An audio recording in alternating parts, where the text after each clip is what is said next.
Why it's got a bit of a weird taste to it. Yeah. Hello, everyone. We're talking about how straws have a weird taste. Mine does. Hey, welcome to the stream. Yay! It's me, Bruce, the cotton candy fiend. Just sort of here, hanging out. Bruce the cotton. Am I a cotton candy fiend? Is this the Bruce that is me? No, I'm Bruce. I'm fairly certain I actually got my name before yours, since I technically have existed from the start of time immemorial Oh, you're as a Bruce sort of the Elder. primal elemental ooze. So wait, are you Bruce the Elder or Bruce the Eldritch? I mean, both of those could technically apply. I think Eldritch is sort of just like a catch-all moniker that's applied. Anyway, I'll go get Gray now that the stream started. I was just hanging out. I apologize. Sorry for the trouble.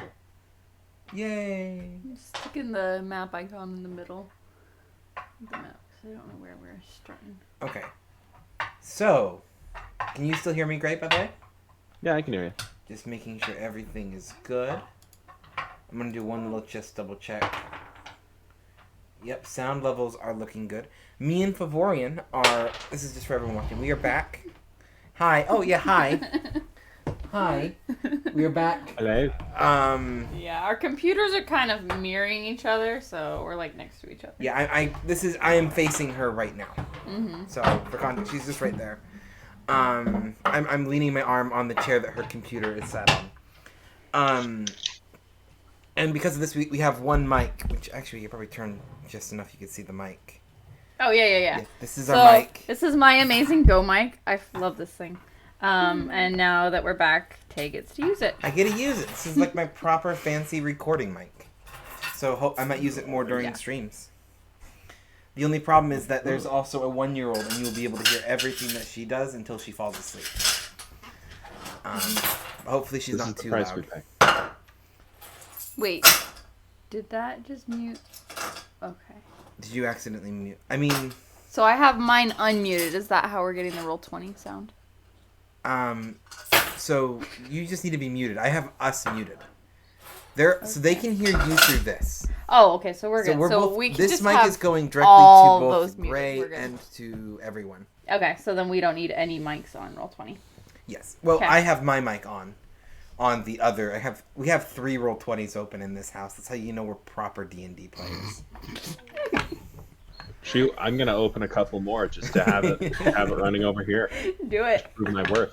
I got all my Dude, how many can I run before my internet seizes up? Yeah, pretty much. I feel like I can't, like, Or one of my share. housemates comes down here to try and strangle me. Yeah, I feel like I can't stream on The my computer because absolute my computer's like, what? I can't handle the CPU. What are you doing? You can stream Midway just stream mine a little bit. Midway through the stream, you just hear, "Alright then, mate." No, please. I'm sorry. It was a joke.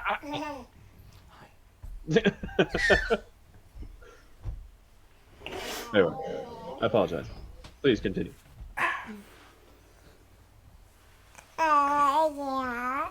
Yeah. Hi. This is Phyllis the Cruel, my co-GM. She determines death for everyone.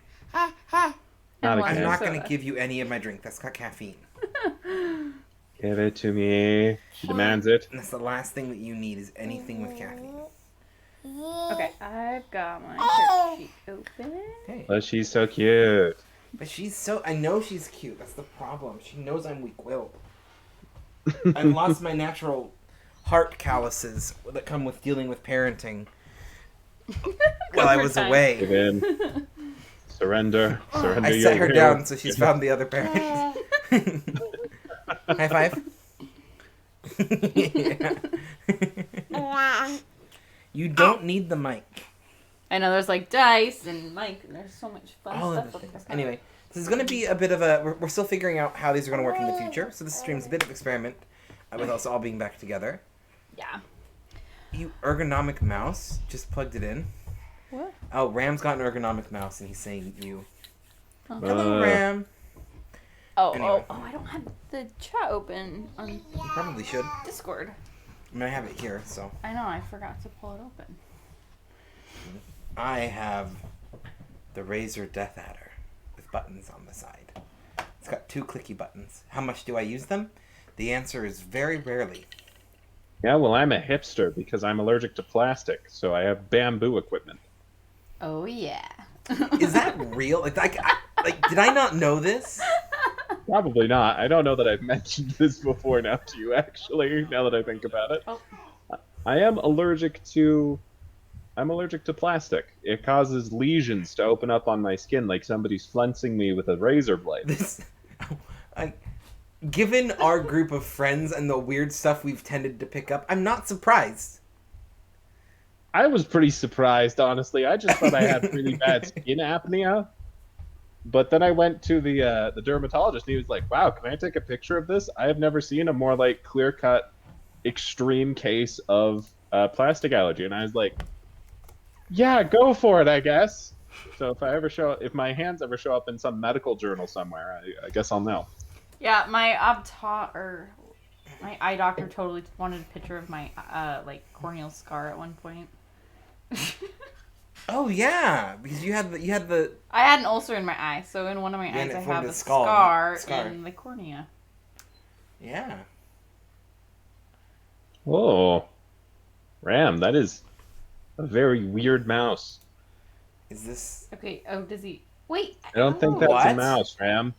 What the heck? Ram, you what eldritch abomination is Why? what? How do you even hold it? Oh, I guess You, you like- hold it and then your thumb goes on the other side. this? One That's second, y'all. cool. What? Ram, what demon have you wrought upon this land? This thing. I love it. Your last comment, Ram. That's I fantastic. can't imagine an old person using it. I mean, nor can I. Yeah, I agree. Maybe I'm too old souled. This is a thing. Anyway, we're gonna launch back into the session. Yeah. So it's been about a Where month, it isn't. story-wise, Yeah. since our last session where I we... will. I can do that. I know, but you'll get distracted again. I always get distracted, and that's why y'all love me. Oh, do you have, Anyway, They know what they signed up for. they know what they signed up for. It's true. If you followed this chat, you know the you- chaos that I You am. don't have, stream avatars on. Oh, I don't have stream avatars on. Sorry to totally distract you. I don't think I had it on yesterday either. That's a good catch. Thank you. Yeah, Now I sorry. can dual ram to assert dominance. Yeah, pretty much. Okay, so while he pulls that up, it has been about a month, and in the last session, we had to help clear out a factory because the, like, You didn't have to help clear out the factory. There had been workers going insane yeah, okay. at a factory. I was So we there, but I don't butchered have them as like clear pigs. of a... Yeah. No. We did some investigation, Yeah. and we found out the culprits who were part of a strange business cult. Yes. Yeah, and they were basically using it to feed a demon. There y'all go. Anyway. Now we got the things back. Streamlabs is up. Yay. Speaking of which, it seems to have been okay, but we might need to what's it called? Do use the PLCs to hardwire my computer.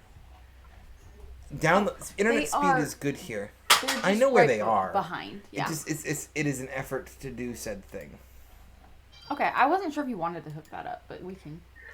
I wasn't going to. But you want to? I might if it could help with like stream stability. However, I don't know if all the wires in the house are connected.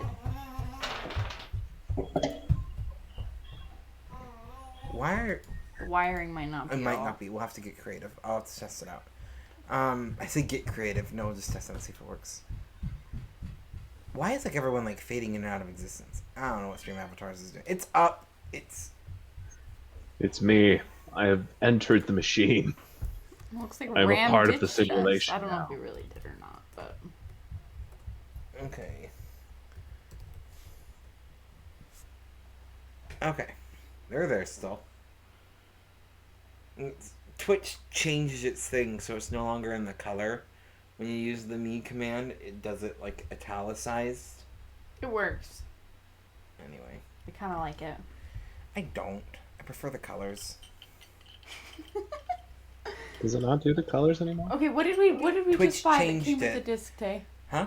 Was it like the modem? It like came with a disc. It did. I have a disk drive that is Mac and French and from 2006. Like, that thing is kind of really Yeah. weird. Ram doesn't have a disk drive. I don't have a disk drive. You don't have a disk drive. No, I have a plug-in one. We have a plug-in that's portable French disk drive that's and Mac, French. and it's terrible. I don't even know where we got it. Actually, I inherited it from Gabe. No, I said I don't know where he got it. He bought it.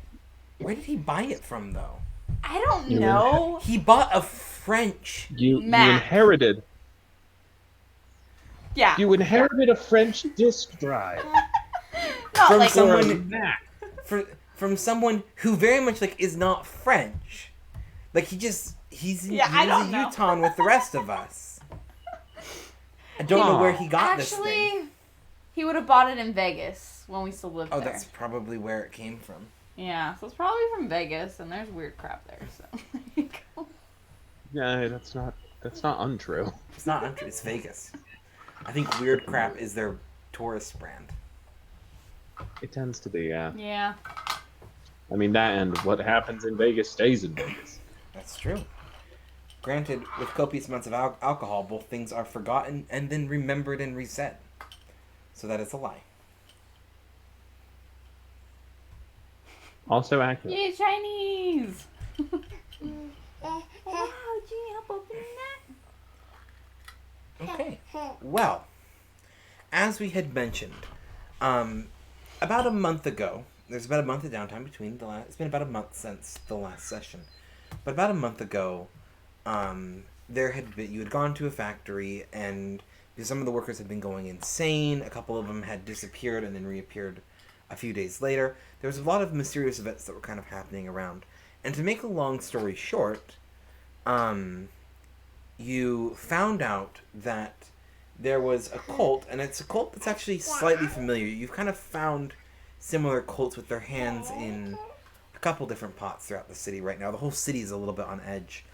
And what happened is it turned out the person that had been financing it was basically feeding the essence or the sanity or something like that to a large, molten, fire spirit, or as they might call it, a demon, within the factory itself, that once it came out of the furnace to kind of fight the group, Smokestack managed to actually convince it to let him take the mantle, and they actually fed the financier, Mr. Beauregard, I believe was his name, to the demon itself and kind of taken up the mantle.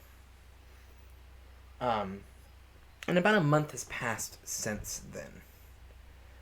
And kind of over this time, there's been a couple of things. I know, Smokestack, you'd mentioned, you've kind of studied the crystal, tried to find out anything about it. There is nothing. You can't find books, you can't find anyone with information. This crystal is a giant unknown question mark. This mantle, as it were. You don't find any real reference to it anywhere, the more you dig. And while the crystal maintains a kind of dull hum and a warmth, there's a distinct presence there. It's been silent. There's been no reaction, no speech, nothing, just quiet. And as this month had passed, there's been a couple crucial events that happened. The first was a short while after your little stint at the manor, the factory. The Beauregard Manor burnt down to the ground in mysterious circumstances. Quickly overnight, no one was saved it. And ever since it burned down to the ground, the local police have been adamant about keeping anyone away from the premises, especially with the whole town heightened and nervous already, seeing things in the street, howls in the woods. For the most part, though, these things kind of remained illusions on the edge. Until something else happened. One day, a prominent boat, docked at the harbor, an older one at that. Not the kind of boat that is commonly found in it's not commonly found, like, it's not commonly used is a better word. It's kind of like an old decorative ship, but constantly maintained with a crew. There was some prestige to it, and the Arch-Chancellor of New London was always fond of it. Well, the ship, crew and all, disappeared overnight from the port, which was strange. There were rumors of it being a hijacking. There were rumors of it being something more. However, what was even stranger is about a week later, when the same ship was found about a mile into the woods, dropped in the middle of nowhere with all of the crew missing. Again, the local police, the guards, whatever you wish to call them, put this on lockdown. The Council of Lords does not want this to spark panic further in the city, and getting near it has been virtually impossible. But the boat disappearing from the harbor only to show up in the nearby woods certainly added a very tangible, very real element to most of the town. All of this was then crowned up by two events that happened within quick succession of each other less than a week ago. The first one was somewhere around, and if you are looking at the map that I have on my stream, or the city's map, somewhere around the Shadehorn Keep, right here at the coast, which is the old castle. It's more of a military fortress, but in the nearby city is where most of the House of Lords meet. A overwhelming dark orb just appeared in the middle of the night with just an impenetrable field no one could see through, like a very thick black fog. In almost a perfect sphere, appeared and was gone in less than 5 minutes. But enough to create the city into very much a stir. The Council of Lords has been adamant that nothing was stolen and that nothing happened, and kind of dismissive of the matter, but the town knows now, and it's very much been on edge. What doesn't help is that a short while after this happening, a prominent lord, who held a fairly high rank within the military by the name of Lord Carthweston, had a breakdown on the floor that became public knowledge. A full kicking, screaming, I'm seeing things, the demons are here, it's the end of the world breakdown on the council's floor. Before being dragged out of the room, unintentionally, kind of publicly, given this meeting's nature, and kind of locked away for no one to speak to. That brings us about to current. The city's on edge. You can feel it in the air. Everyone's just waiting for the next event to happen. When both of you, in your separate locations quite obviously, receive a fairly interesting letter. It's a plain letter. The paper's worn, a little bit almost chewed on the edges. Something's had a little bit of a nibble. Oh, beautiful. And the most prominent feature, however, is right on the center is the wax seal. Uh-oh. We okay? Aww. We had a fallover. Anyway, there's a prominent wax seal made with a deep navy blue wax and flecked with parts of silver, like actual shaved bits of silver metal, kind of throughout the wax. With this insignia that is a very intricate letter. It's a very intricate letter A, kind of embroidered into the center of it. Opening the letter, you find a fairly simple, straightforward path. It says, "My court calls. I have need to meet with you. Please meet tonight as the dusk falls near the old cathedral. Cordially, the Rat King." All right then. Well, gonna have to make an appearance there, aren't I? Okay. Did you do anything? I arrive early. You arrive early. Okay. Did Smokestack make any effort to arrive early, or Um, what kind of is Smokestack's kind of method to doing this? so first things first, I think Smokestack is like barely on time as he like hops a gate and enters the thing proper. Um, he is, however, carrying with him the head of the severed head of a particular individual who has been stalking the pipe and making it dangerous. Okay. So, you've arrived early. And I'm going to kind of describe the cathedral as you see it. Yeah, we have a nanas going on. Hi, nanas. Are you the sound? The cathedral has an odd, eerie na na na na echoing throughout the chambers of the pipe from an undetermined location. Anyway, aside from that, as you head to the cathedral is not in the pipes itself. It's an old cathedral. You know the one he's referring to. Kind of found in the historic district.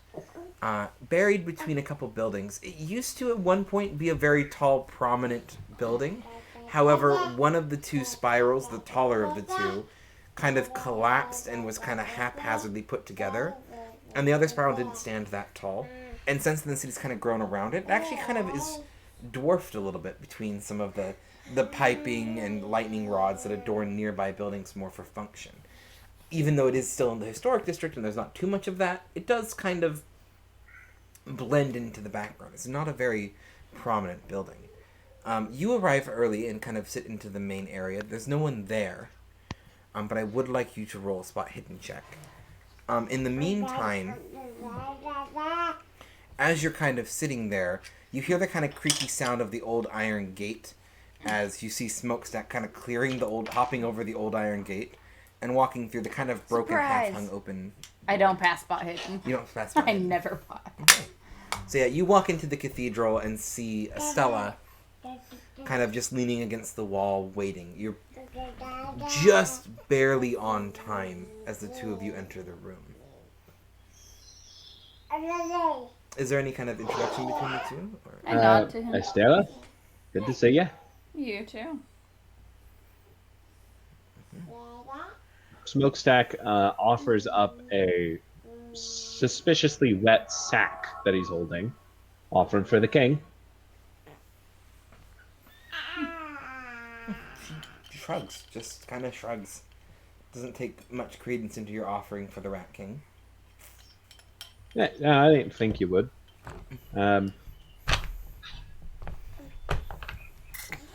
Regardless, shall we go then? Can I have Smokestack roll a spot hidden? You may. Okay. Okay, regular success. Regular success. I need you to roll a Constitution save. As you're sitting there, kind of talking to Estella, you see a glint out of the corner of the old rafters, where there was probably once a statue. And as you catch this glint, you have just enough time to dodge out of the way of a dart striking the nearby wall. You don't pass. A second dart hits Estella, who you immediately start to feel kind of nauseous. There's a very potent paralysis or sleeping agent on this dart, and it's trying to grapple with your system. Can I try to pull it out? You can quickly pull the dart out, but the damage is mostly in done. you. The damage is mostly in there. It's on that impact. As he sees you there and sees you dodge, you can see the gun ready again, as whoever's up there is trying to ready for a second shot. There's a second someone somewhere. You haven't quite spotted him yet, but you have seen the one in the rafters. What is everyone's dex, by the way? 70. 70? Yours, Gray? Mine is 65. Okay. Because you were fighting off the effects, you don't get to do anything right now. But we are technically in combat for this. In gray, you are up. You can see one man kind of from the laughters. It's the one who shot at you, and you were able to dodge. Okay. Smokestack is going to take a shot with his revolver. Okay, you are going to roll firearm. This would be technically a very long shot, which I believe. Extreme success. Got a 7. You got an extreme success. Okay. Or not extreme, sorry, hard. Hard success. Roll for damage. I'm going to count that as enough. Okay. The handgun is just... Yeah, 1d10 plus 1, so 8 damage. 8 damage. Not a good roll. Not for him either. You quickly dodge out of the way. You pull your revolver from your side. You quickly kind of level up your shot. You aim and you pull the trigger. You see the glint of the rifle fall as this man just collapses from the rafters and right onto the ground, still non-moving. And with his movement, Smokestack is going to get behind a pillar or behind a pew or something. Some kind of cover. Okay. As you do so,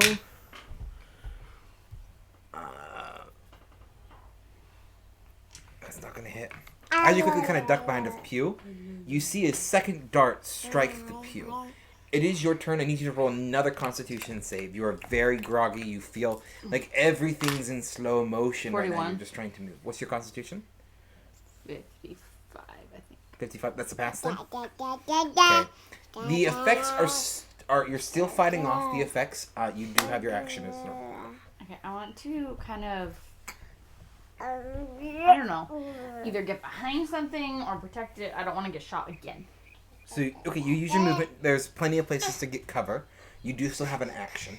I'll chuck a knife. You don't know where the guy is, so you can roll for spot hidden first. Fail. I'm just chucking a knife. You're just any particular direction. Up. You're just gonna roll a luck check. 5. 5? You rolled a 5? She rolled a 5. Yeah. She just throws a knife. Roll damage, by the way. It's roll damage. Oh, wait. Phyllis, stop. Can you hand me that? Phyllis, I can't keep her off my computer. No. Okay, I was asking Phyllis. Okay. I dropped Phyllis. What is my damage for the knife? Phyllis, stop it. Come here, Phyllis. Hi. 1d4 plus 2. Okay. 5 damage. 5 damage. You throw the knife. You don't hear it connect with anything. There's no sound, but you've just thrown this knife somewhere up in the rafters. Okay. You don't quite see what happened, but you threw it up there. It didn't clatter into anything. You didn't hear it come back down. Anyway, it is now yet again Smokestack's turn. Okay. So, Smokestack is going to kind of like peek around and see if he can get an eye on who this dude is. Or where he's at, rather. Gonna roll me a spot hidden. That is a failure. Okay. You look around, you know he's somewhere up in the rafters, and you actually get a feeling he's probably somewhere in the general area that she just randomly hucked a knife. But you don't see anyone up there. Smokestack is going to shout, "Oi, mate! You drop the gun, you walk out of here alive. Otherwise, you're gonna end up with like your friend there, with with a third nostril on your head."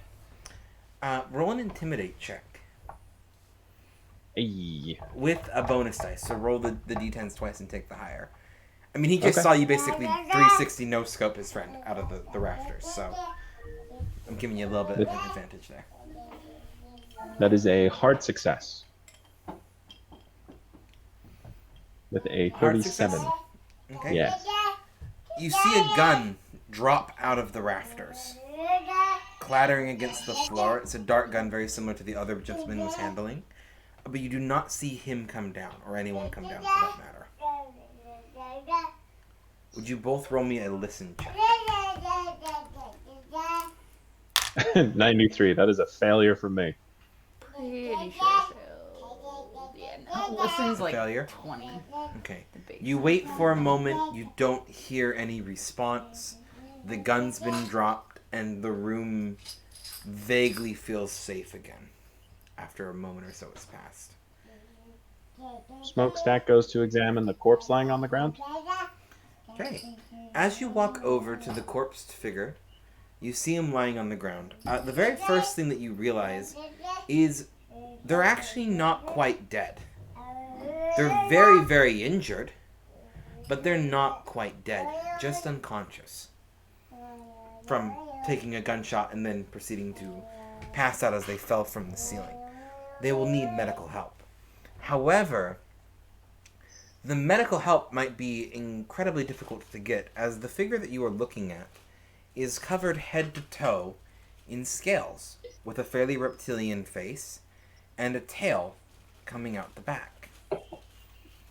Dressed in pure black clothes, and the scales themselves being a very dark green, which allowed to kind of easily hide up in the rafters. It reminds you a little bit of, like, you've ever seen a monitor lizard, kind of like that, just very lizard-like, or to quote Skyrim, it's fairly almost Argonian-like in terms of build.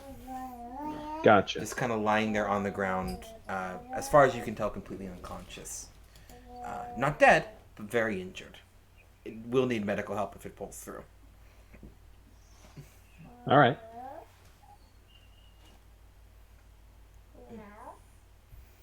Hey Stella, any idea what this thing is? No. Bizarre. All right then. Well, I would like some answers personally, so I'm going to try and stop him from bleeding out all over the floor. Yeah. You're going to roll a first aid check. Okay. Come on, baby. That is a 93. That is a failure. Okay. You try to dive in and try to help take care of him, apply bandages, and like you know how to apply bandages, you know how to clean wounds, apply ointment, all of that.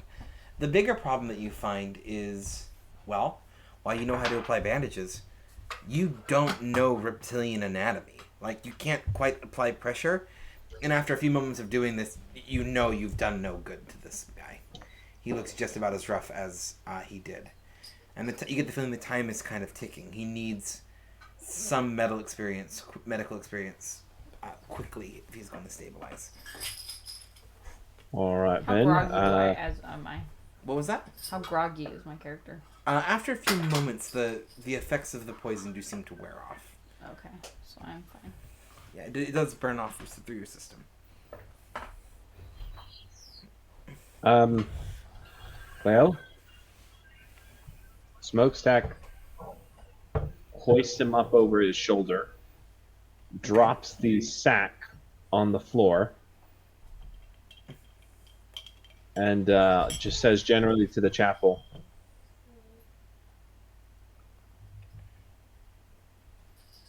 "Much apologize, my king. I'll be back in a moment.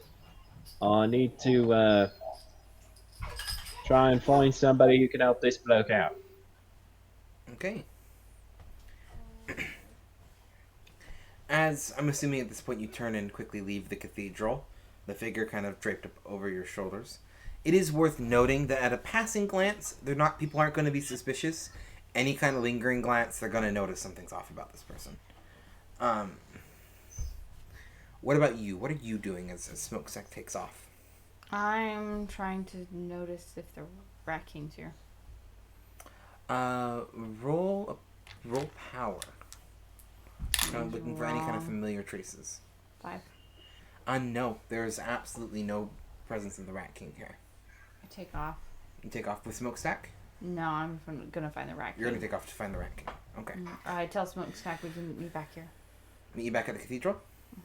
In Okay. an hour. Okay, she tells you to meet you back at the cathedral. She takes off in one direction.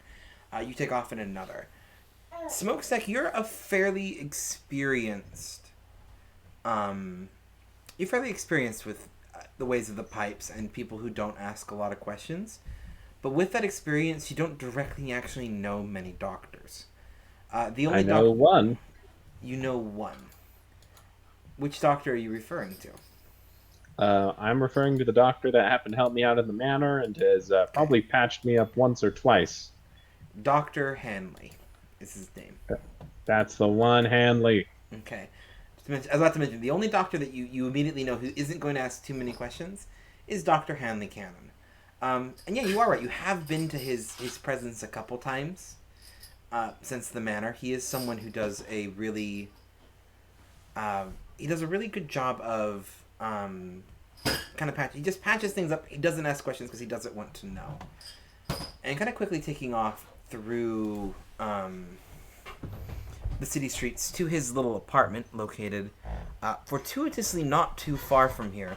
You quickly start to kind of bang on the door, trying to kind of get a response. A few moments start to go by when the door kind of groggily opens, and Dr. Hanley kind of pokes out his head, just kind of looking one-eyed. He kind of looks you up and down. Smokestack, come in, as he kind of opens the door. Now, what seems to be... Oh, he says as he notices that the figure you're carrying is less than human. Just bring that to the back room, quick. Sounds good. No. You kind of just follow him through his house. He has very much that, I'm going to use the phrase, bachelor in the big city type flat. He's an older gentleman. He's an older gentleman, but he doesn't have any kind of partner. He lives alone.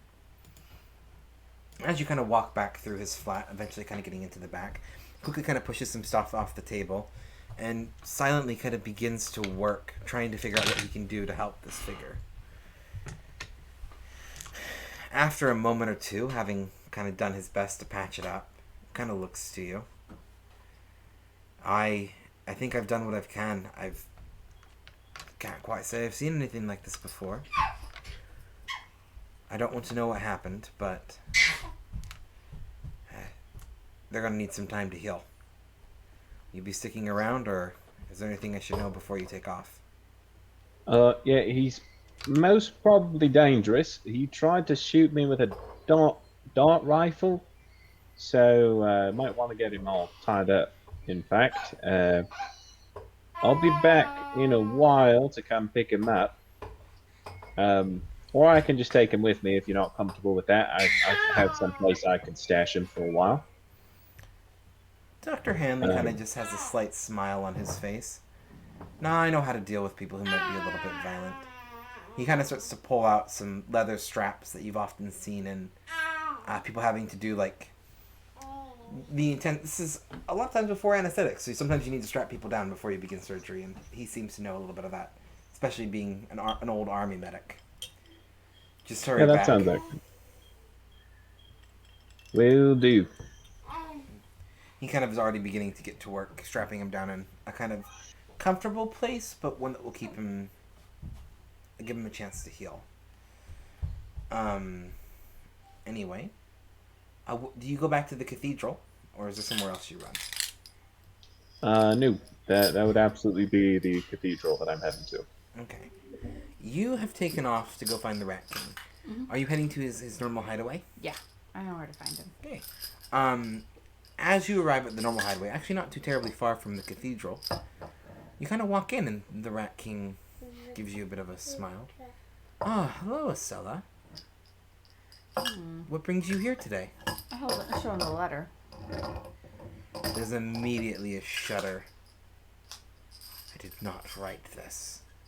Someone seems to have stolen your classic seal. You feel a bit of a swell of power start to come from the Wet Rat King's nest. You don't think you've ever seen him angry before. They have it coming. That's... something just pushed it.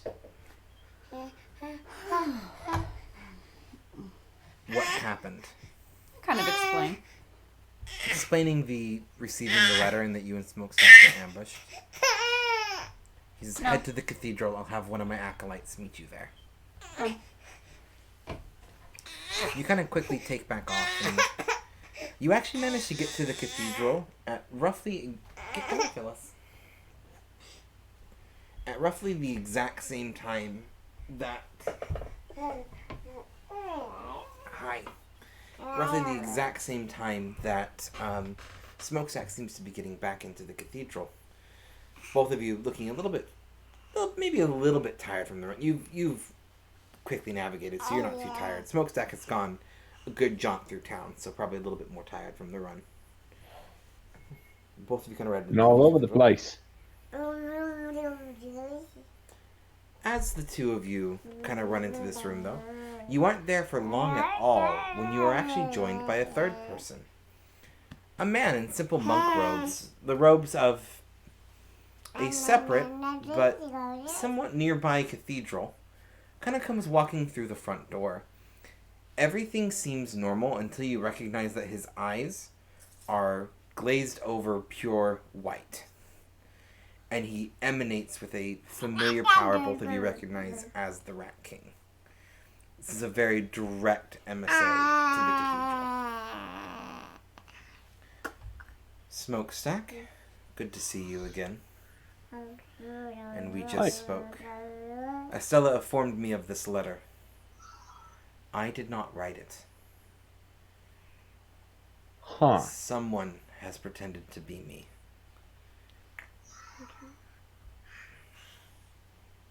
That's not good. No. I don't like this.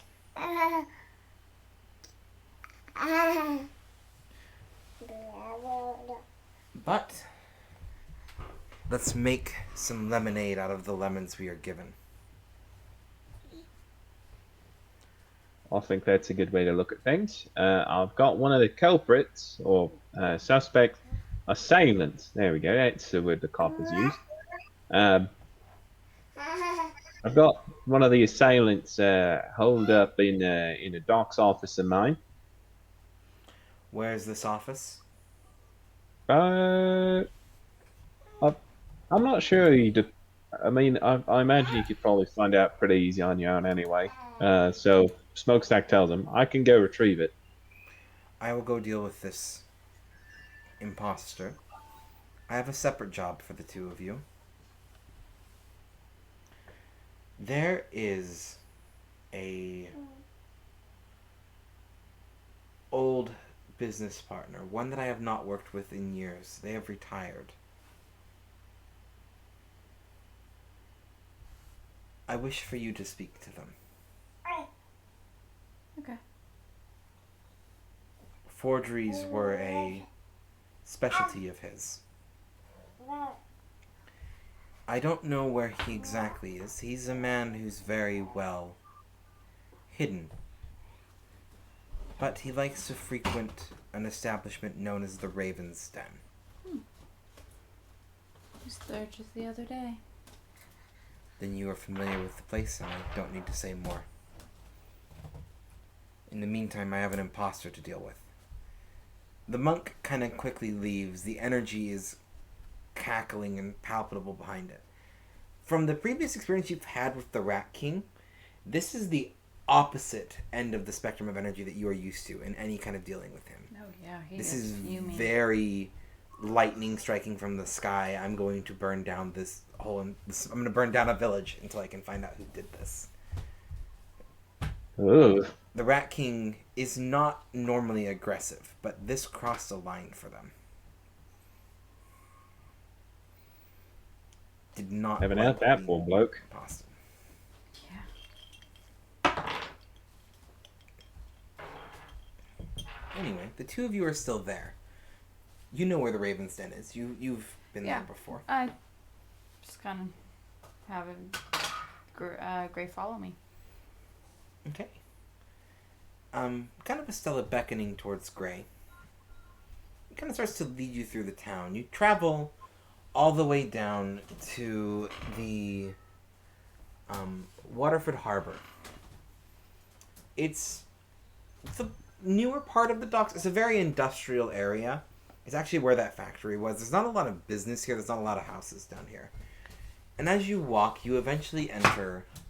You see Estella walk up to a small little inn known as the Scarab. It's got a well-worn sign with a beetle, trying to very much kind of grasp at any sense of kind of foreign exoticness for this little pub on the port. But as you walk inside, this place is dingy. There's like 2 patrons sitting at a back table playing a dice game. There's one very tired bartender. The whole place isn't very clean. It's kind of dusty. There's kind of knockoff relics kind of posted on the back walls. The whole place is kind of very dingy. Estella, you kind of walk up to the bartender, give him a slight nod, and order, quite simply, you order a whiskey on the rocks and put down 3 pennies, which would usually be vastly left for this drink. Pence. And then 3 pence. And then kind of giving him a bit of a wink, say, you got a lady back at the harbor. With a bit of a nod, he kind of gestures. You see her pick up the 3 pence again. He doesn't take them. But he kind of walks towards the back and, I think I have some of that right back here. Just follow me. You kind of walk into the back docks, and then a moment or 2 pass. You kind of head down the stairs, and you find yourself in a much quieter little speakeasy. Okay. Oh, I need to throw some icons on. Give me a sec. Not much is happening down here, but it's quaint. There's a little bit of trade going on.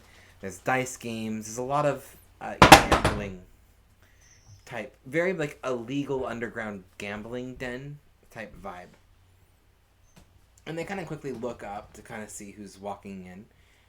You get a sense at the sight of Estella, like Smokestack, you have the vibe of someone who could be here, who could belong here. You've never been here before. You haven't heard of this place before. But you easily pass. Estella, they look at with some familiarity. Not necessarily the familiarity of a friend, but someone they've seen before. Someone who's been in here before. And Interesting. As you kind of walk into this little speakeasy, the bartender gives you a little bit of a smile, and Estella walks up to the barkeep. You notice a small sign behind the barkeep that says the Silver Pin. With a slight smile, Estella just says, it's good to be back.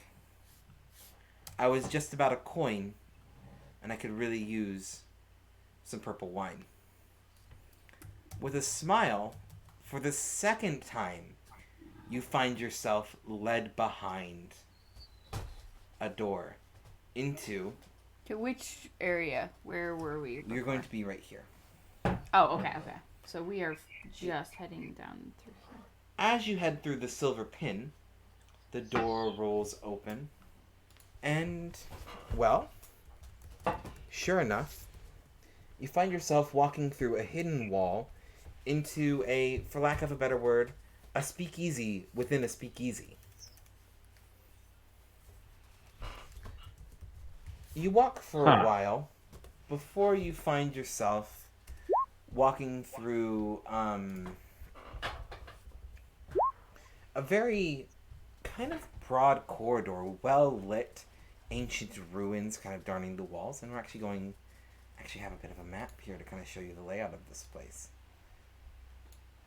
As you enter into a third bar that has kind of proudly on the side, kind of posted as you enter, it says the Raven's Den on a sign as you enter. And you walk into an area where there's a bit of a fork in the road, either the right or left. And let me switch over to this so I can kind of do my little spots. There's a little bit of a fork here. Estella, with quite familiarity, takes the right route and then walks into a open little bar area. This one right here. Where? Right here. Oh, sorry. This area. Kind of through the door. It's a very large room. There's tables, there's drinks, there's hushes of illicit activities, there's bouncers and men with weapons at about every corner. This is not a place to cause trouble. This is a very well organized, very secure den. And as you kind of walk in and start looking around, soaking it all in, you've been to some speakeasies before, Smokestack. You've never been to one like this, though. This is next level organized. This is incredibly discreet. This is a place that you don't want. There's a lot more power here than you would ever think. And as you kind of walk into this large speakeasy, you see a rather happy-looking, red-headed barmaid kind of walk towards you. Her arms are covered in sailor's tattoos, and she's got a big old grin from ear to ear. Oh, hello! Name's Tabitha. Are you the latest catch of the young Estella dragged in here? She extends a hand, kind of jokingly to you, Smokestack. Smokestack, totally playing along, takes it and bows as deep as he can, kissing it on the knuckles, just really hamming it up. Why, of course. What else would young Estella bring but a fine knight like myself? He throws a wink. She just starts to chuckle. Just starts to, laugh out loud. I'll make sure not to tell that to any of the other ones you've brought in, she says with a bit of a smile and a nod towards you. Anyway. I can roll my eyes. What can I get you to? Drinks? Food? Want your hands into the next game of cards? Not tonight. What brings you to the den, then? Oh, we're trying to find a little rat. You're trying to find a little rat? Yeah. Oh, well, we have many of those here. Oh, I know. Just remember, don't cause trouble.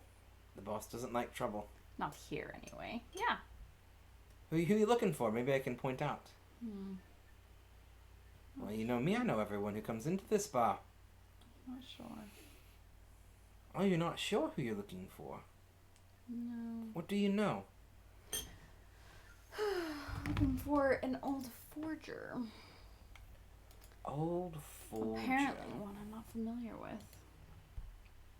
She kind of takes a moment thinking for a moment, trying to think who it could be, and then she kind of gets a smile. Ah! There's only one old forger, retired. I think I might know who you're looking for. That sounds like old Giuseppe. I think I've seen him lurking around. I think he more or less lives here, whether or not he actually does. If you're looking for Giuseppe, you can usually find him down by the river.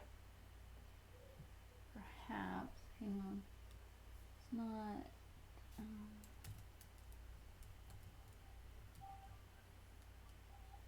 What are you looking up? a name of... A name?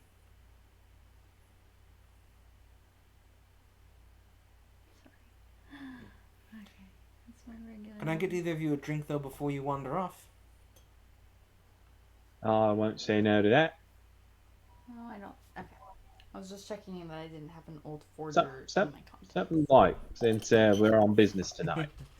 Of course, of course. I'll get you the one that takes at least 2 drinks to make you fall asleep, she says with a slight smile. Before bringing both of you back a very, light beer. Not, you can taste it's very... No, I asked her low for alcohol. a sherry. A sherry, okay. She brings you a sherry, it's kind of fairly standard sherry, but she brings you kind of a fairly light beer. It seems to be one of the house brews. A very good quality. As you kind of look around the Raven's Den, this place has access to a lot of exotic things. It's a smuggler's den.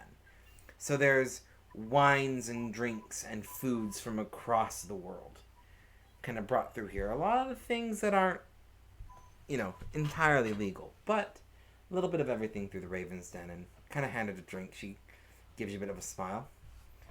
Darius says this one's on the house. He's interested in what's happening.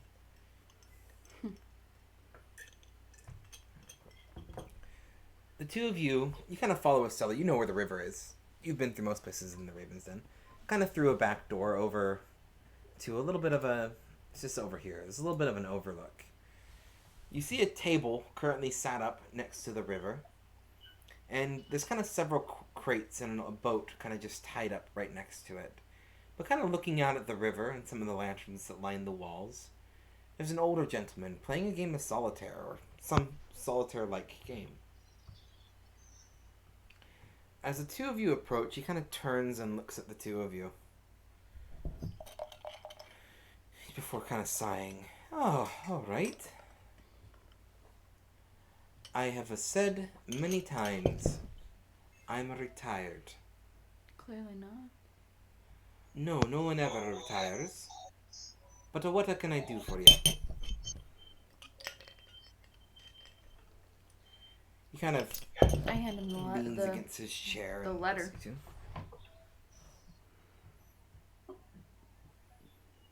He looks over the letter, studying it. Would both of you write a psychology check as he starts to study the letter that he's been handed? Pass. What's psychology?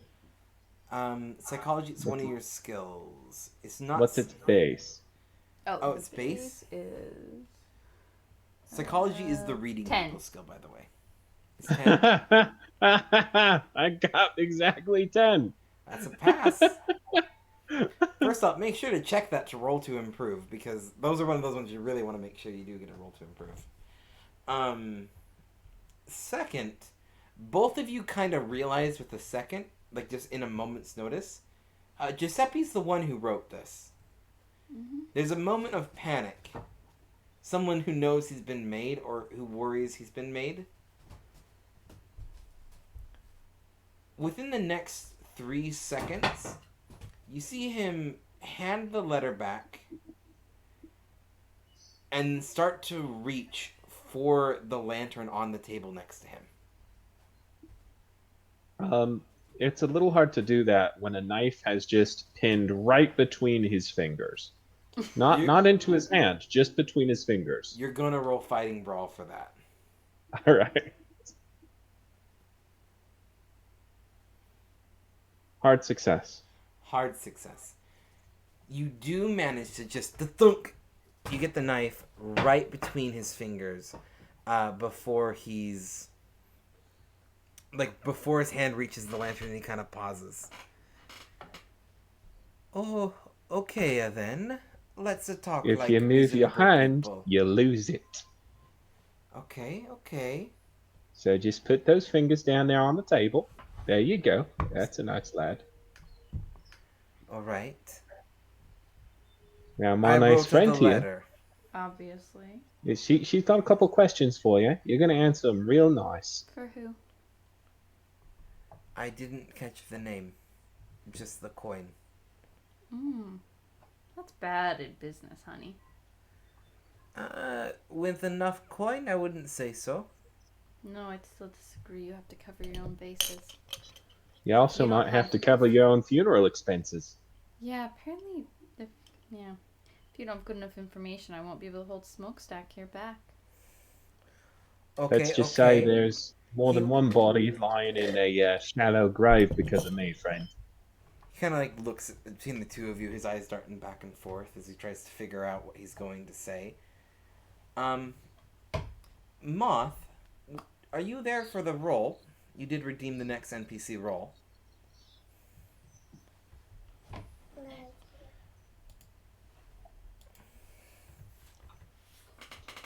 Yeah, would you mind giving me a D100? Also, hello, Poppy. I know you haven't caught these before. I can't usually acknowledge the chat as much during these, but hello. Oh It's yeah, good I'm to see supposed you to be again. monitoring the chat, guys. I'm Yeah, sorry. just a quick little hello. I don't talk as much because this is a D&D session, but I do love all of you. Okay, a D, a 10. Oh. Okay.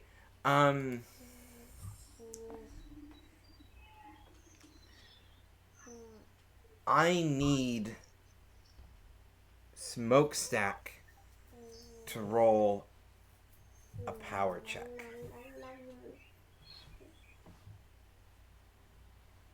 All right. Hard success, 32. 32. Okay.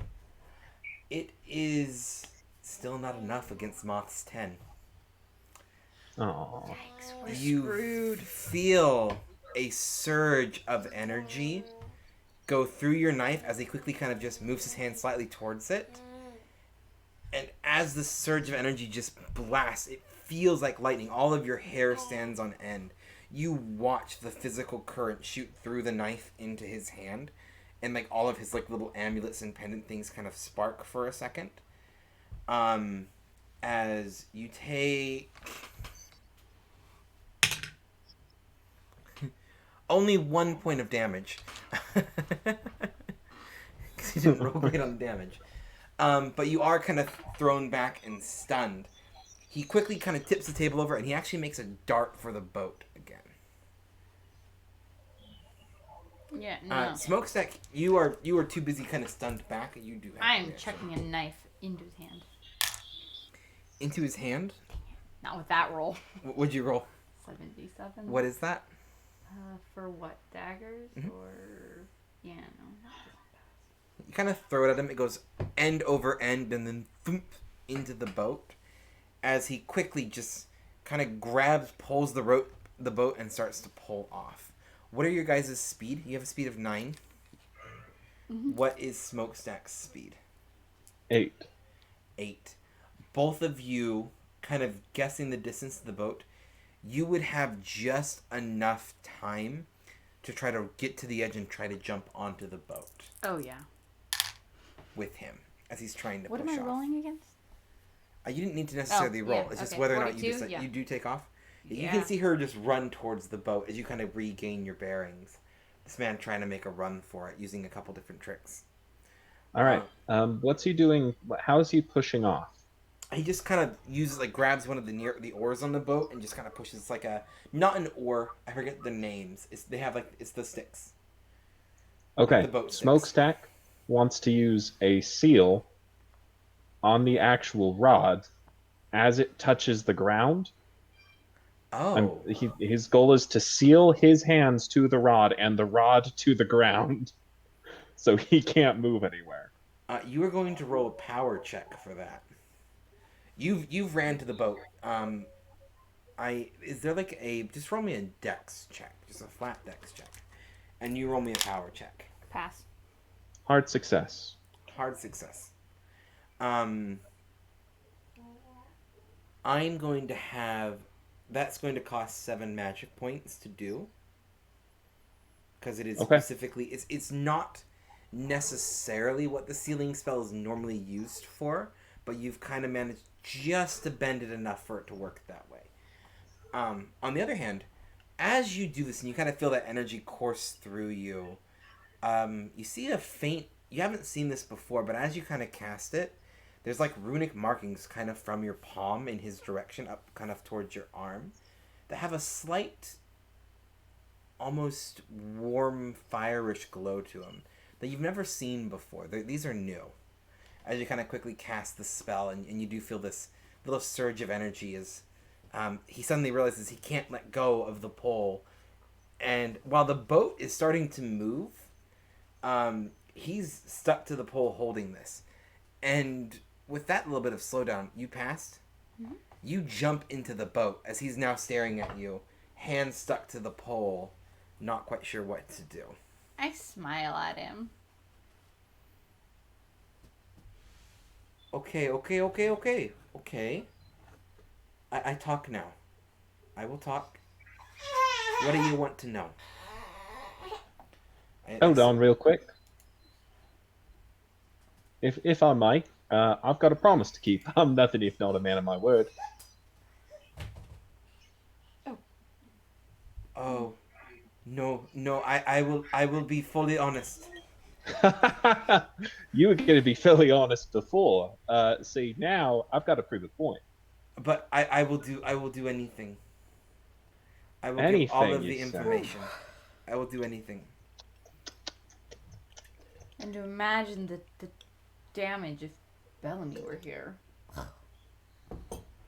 Bellamy wouldn't even hesitate. Your hands Yeah, all be yeah. gone. Yeah, I can imagine so. The smokestack, still holding his knife, seems to just seriously be considering this man's wrist for a minute. Yikes. Tell you what, your hand, as far as I'm concerned, is mine. I'm letting you loan it for now. Assuming you can buy it back off of me with some good info, I'll let you keep it. How's that sound? Okay, okay. I do have a name. I do have a name. Oh, good. I'll know what to put on your gravestone. No, I mean, I have a name for the one who paid. Oh, good. The one who paid for the runes is a man by the name of Thatcher. Thatcher Caldwell. Now, both of you actually know the name Thatcher Caldwell. The way New London works, New London is a fairly large city. The head of the city is often referred to the Arch-Councillor. He's the head councillor of the House of Lords. There's another house, often usually just referred to as the Senate or the Council, which is kind of those are elected positions, as it were. The positions the people have for kind of some kind of representation. The House of Lords is appointment, more or less, and the Arch-Chancellor is picked by the House of Lords. Thatcher is currently the Arch-Chancellor, the most powerful man in New London. And you immediately realize why Giuseppe was so hesitant to speak. He paid me coin, he paid me good coin, and he told me that I wasn't to tell anyone, or that he would, well, do much worse things than take my hands. He told me, he handed me a wax seal. He told me how it needed to look. I was able to mix together the wax. He gave me an example. I mimicked. And then he told me that people might come looking for me. I was supposed to take the blame and run, as it were, which is what I was trying to do. He said that if I managed to take the blame and run, he would double my pay. If I were to give false information, he would double my pay. The biggest thing that I could think of is he gave me the coin that let me do the shocky thing.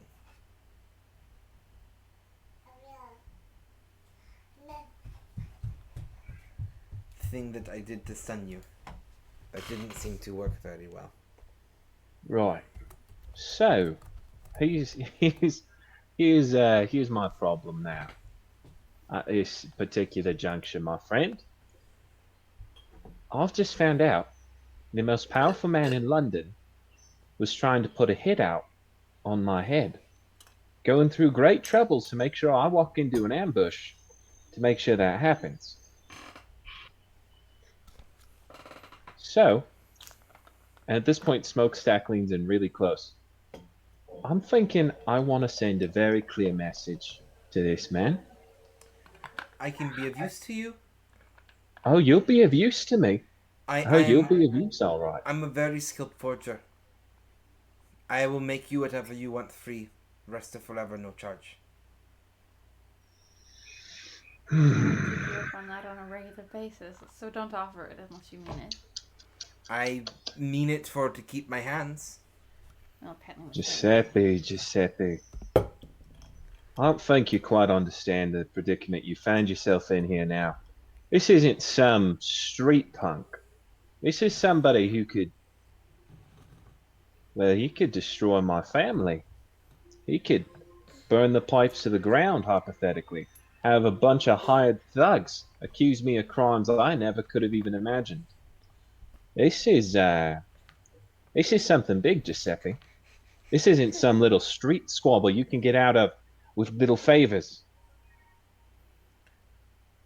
I need names, Giuseppe. I need people. I need something close to him, something dear, one of his enforcers, one of his higher ups. I need a soldier, somebody I can butcher and leave as an example in front of his office in the morning so that he knows exactly who he's messing with. And make it clear on no uncertain terms that he's just started something he's not ready to handle. What if I can get you into private place with him, where he is vulnerable? It's not that hard to do. You can just get easy access to the most powerful man in the city. It's not hard to make your way through. I think Smokestack's gonna like Smokestack hides it well, but I think he's a little concerned at what Estella just said. I mean, she did just say, "Oh yeah, that's no big deal. I can break into the palace of the most powerful man in the city. Mm-hmm. I can get you in. I can take you there right now." I do believe there is a still coal chute that they haven't blocked off yet since they're switch over to hydraulics. I just really want to keep my hands. He says, looking at the pole, which, by the way, he is still stuck to it. It's part of the reason why this whole conversation has been so effective. He can't move his hands away.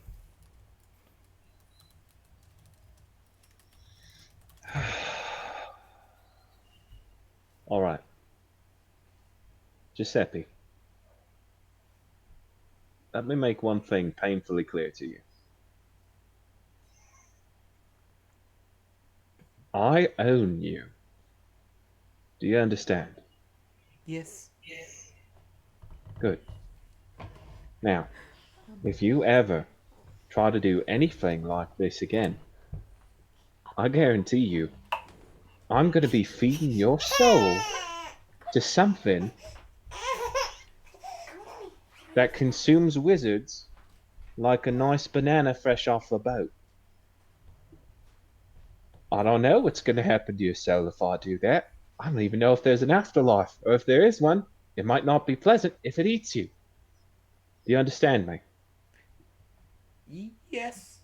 Yes, I do. Please Good. don't feed me to the thing.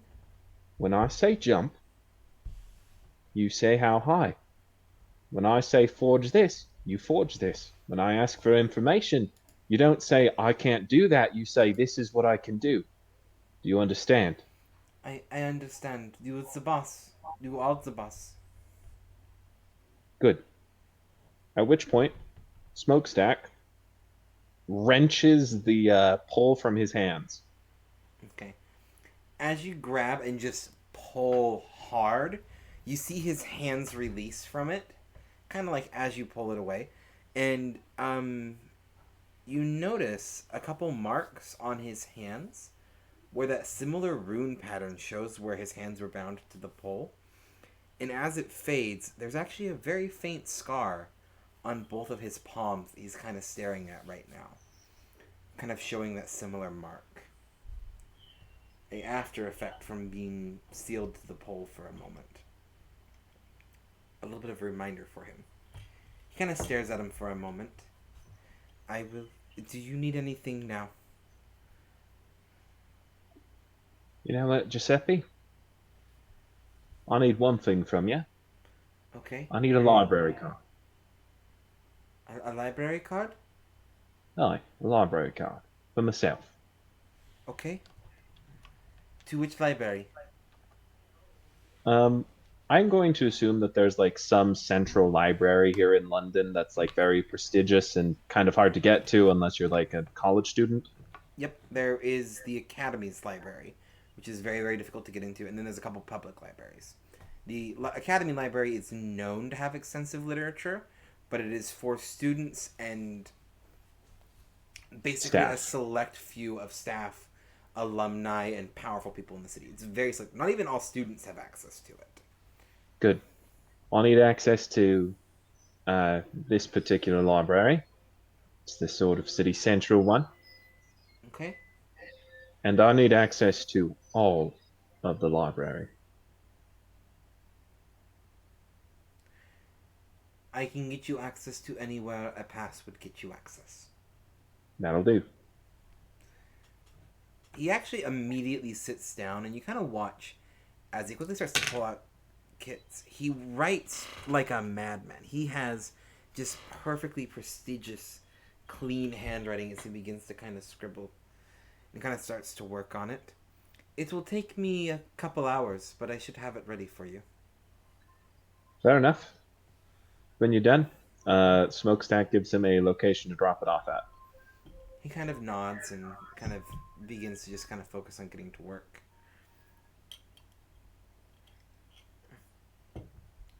As you're sitting there, you turn around and kind of standing there a little bit imposingly, having kind of walked in and watched this, is a man. He's wearing a simple white button-up shirt, the sleeves kind of rolled and cuffed, a black vest, black slacks, and black shoes, with a very deep crimson ascot tie. He kind of looks towards the two of you. Can I get a 5-second fill-in? Yes, Giuseppe is now making him a library card for the Academy's top secret library. And you just turned around to see a man who just extends a hand to Smokestack. Well played, Darius. So it's good to see you Smokestack. again. Good to see you. Sooner than I would have liked, but Yeah, that's what it is. Smokestack shakes his hand. His hands are surprisingly cold. And something about him is... A little fish knows when a bigger fish is in the pond. We'll put it that way. Makes sense to me. He looks at you with a bit of a smile. Sealing spell. Something like that, yeah. A very clever use of one. Would you two mind having a word with me? not for you. He kind of turns and walks, and you kind of follow him back through the various parts of the Raven's Den until you arrive in his back offices, which is a kind of We were probably elaborate in corner. this area. Yeah, you were over here, but now you are over here. Kind of arrive in an elaborate corner room and kind of looking around. The room is functional, but it's got several beautiful pieces of artworks that tend to be fairly... They're beautiful, they're unique, and they're rare, but there's a function to everything. He's not a person for frivolous decorations. There's a bit of a purpose to them. And as you kind of walk into this little back office of his, he kind of takes a seat, and you watch Tabitha, who's followed him in. Please bring us some food, whatever they would like. Okay, he says, and Tabitha quickly takes a quick little order for a bit of food for both of you. Or nothing, whatever you would order. He just kind of pauses. Smokestack gets the second most expensive looking thing on the menu. There's like zero reaction from him, but yeah, the second most expensive looking thing on this menu is like pricey. This is the kind of place that's gonna be like, you know, smuggling in illicit sturgeon caviar. Like, there is... I wouldn't call it like a high-end establishment. It just smuggles in a lot of valuable goods. So, there's a lot of very high-end things on this menu. I get a popular French stew. Popular French stew? Okay. He kind of takes off and kind of begins to talk. So, first, it's very good to meet both of you. Again, meet you. I know we've met before. Mm-hmm. Not fairly recently, actually. I'm surprised. Normally, I don't have business So frequently. consecutively with someone Yeah. like you twice in a row. Yeah. Different circles. It's interesting when they mesh. Anyway, Quite. you walked into my little inn, and quite respectively didn't cause too much damage given the situation, but you did bind the hands of an old forger to one of the poles for one of my boats, as it were. I would like to know why. You decided to meddle in the Rat King's affairs. Oh, and he lives. Rat King must have been feeling generous if there wasn't a hit on him. For now.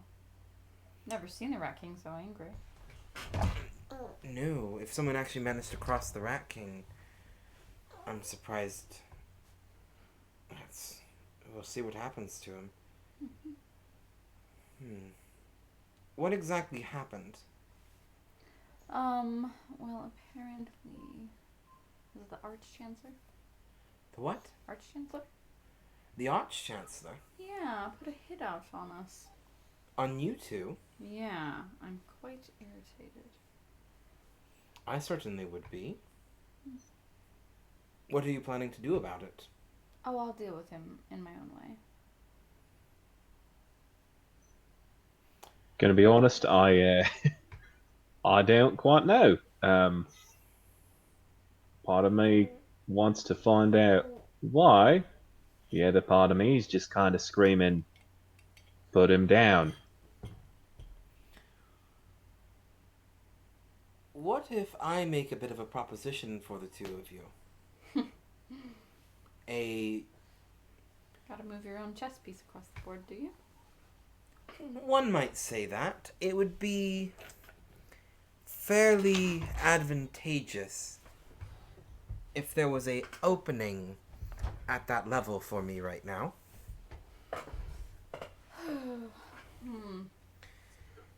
Or at least someone who is willing to fall better in line. Okay. I think an assassination would be too brash. I don't necessarily wish the Arch-Chancellor dead. I don't think he should. I just want him to know his place in the city. It's never fun when those up top think that they can rule the world below.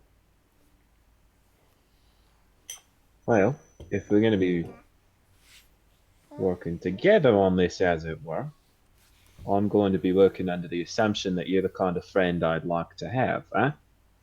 I would say so. I at least wouldn't want me as an enemy. I think that's fair enough. Having said that, I'd say this is more for the reputation, isn't it? At least for me. You, as in you're trying to improve your reputation? I've started to realise something hanging out with Estella here. I need to know people.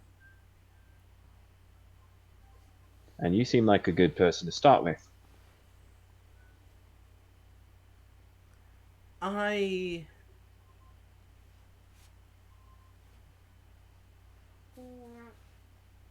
would say it depends if you wish to work in the import business. But I don't think that I'm a terrible person to know. You work as a rat catcher in the pipes, right? I do. I certainly think that there are ways in the future that we could scratch each other's backs. As it were. That's enough for me for the time being. I will say this much, though. If this gets done, I need a shipment of poison. You've started strong with the bargaining. Let's discuss payment in a moment. Poison definitely could be included, but let's discuss the whats. That will be your first lesson.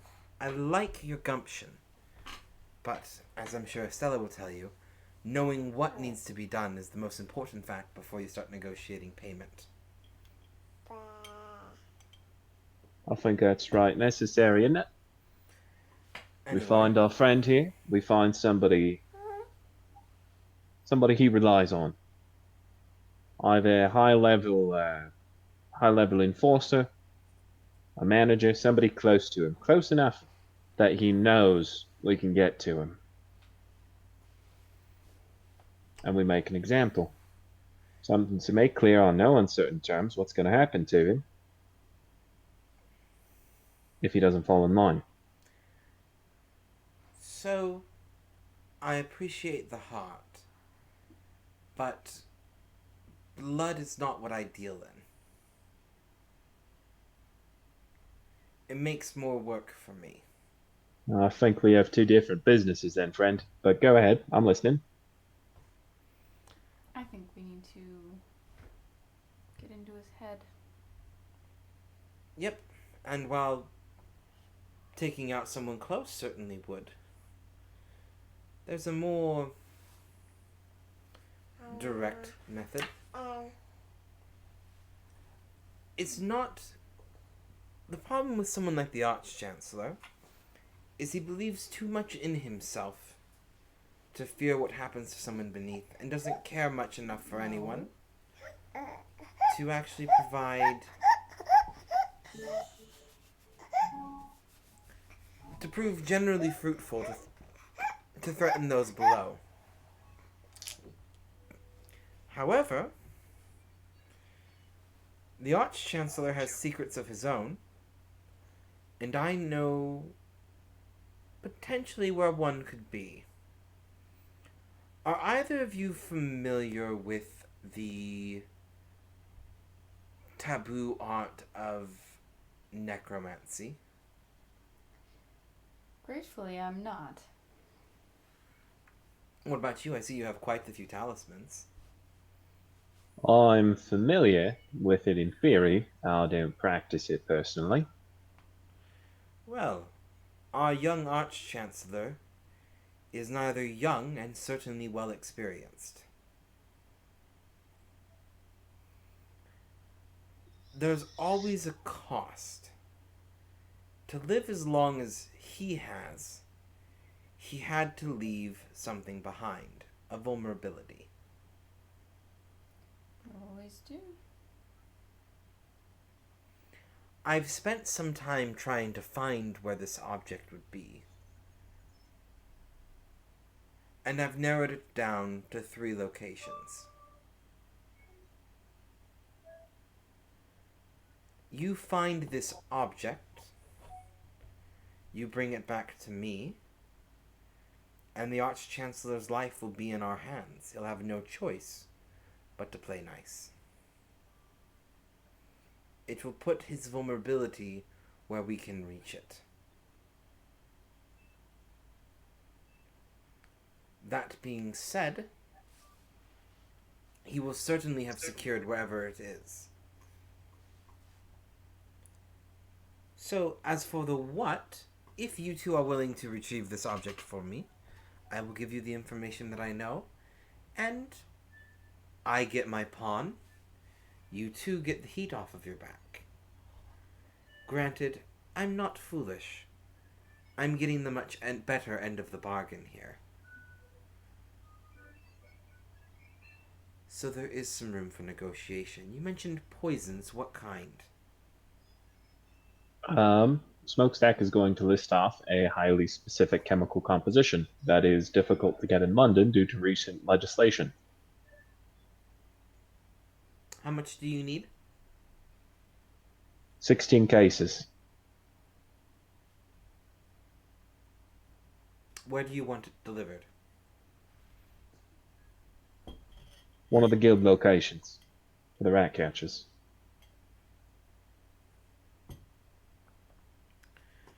As your food is kind of brought in at this point, he kind of turns to Tabitha. He actually passes this along. He kind of turns. What would you want from this? Information. What kind? Something useful.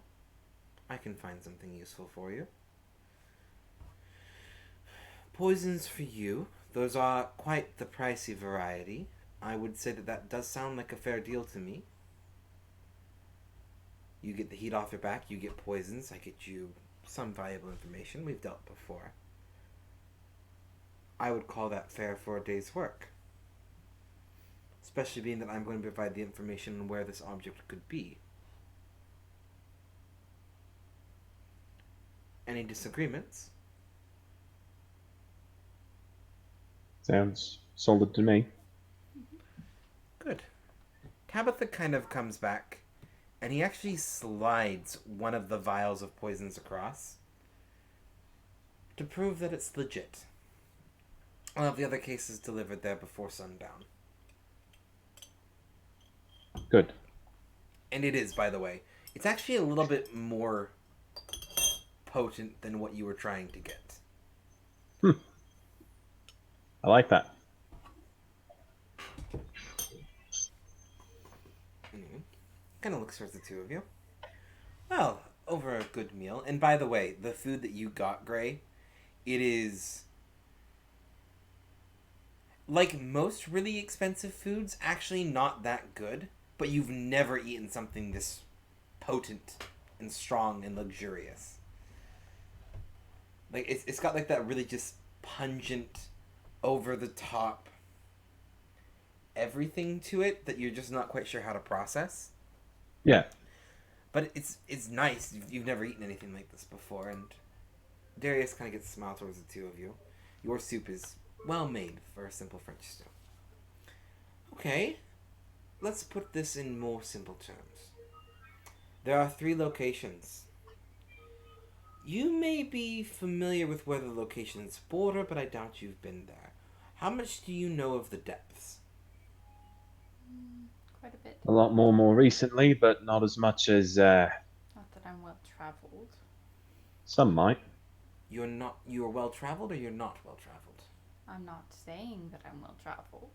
But you've been, sounds like both of you have some experience with them at the least. Okay. All 3 locations lie within the depths. Old areas. The first is a door. An old ancient door, carved into a stone wall, at the north end by the docks, where the water constantly runs into the depths.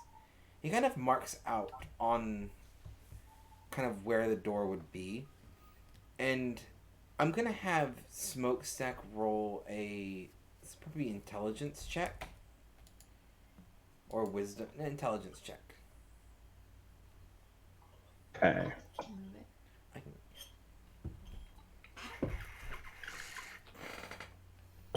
Regular success, barely. as he pulls out this map of the pipes, which is very much like a citied, copied type thing, like the one that anyone could find at the archives if they knew where to look. As he marks out this door on the pipes, and which is an already marked X, kind of to the door to the depths closest to it, you get the strong realization that someone is or was amongst the rat catchers, probably dabbling a little bit in more than one field, and that's how he got this information. You know some of the rat catchers, while they're incredibly loyal to each other. If someone prominent offers them coin to look at something in the pipes, they're gonna do it. Usually ends up within the group pile, but that seems to be how he kind of got his information. He doesn't have this... This is. Huh? I think this is pretty common to the rat catchers. I don't think Smokestack is terribly shocked by this. No.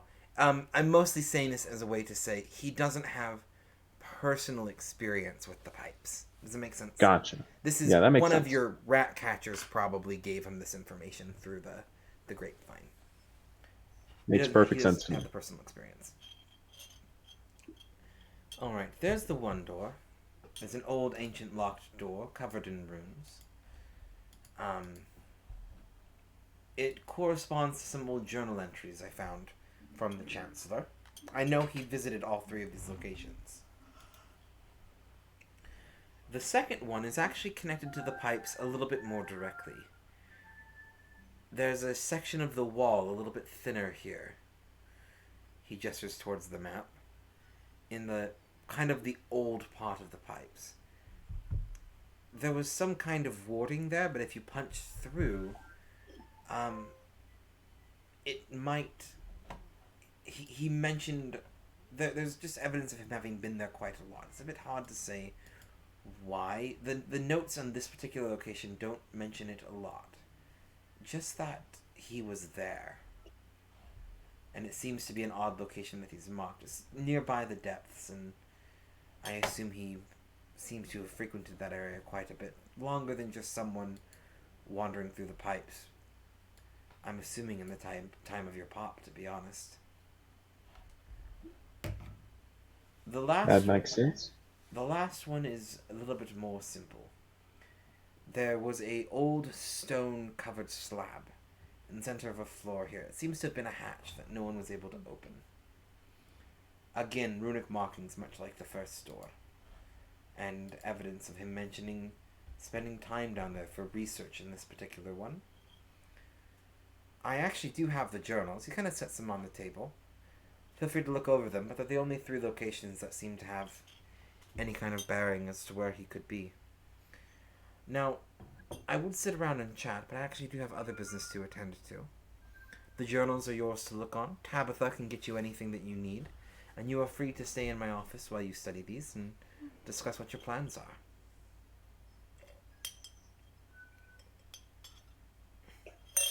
All right, Ben. He kind of stands up and gives a slight little nod. As you kind of see him walk towards the door, there is a very beautiful woman standing there in a incredibly expensive dress. Both of you would actually know her name. It's Alba.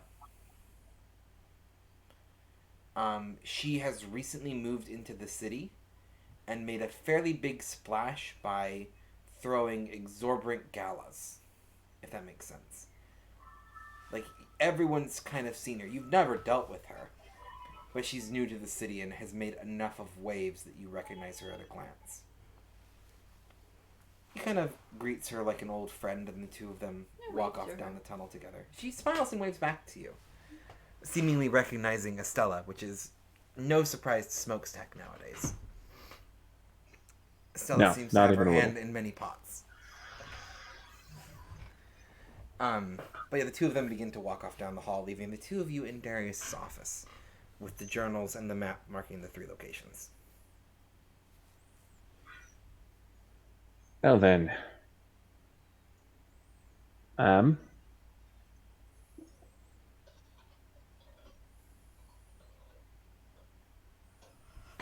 You want to handle this?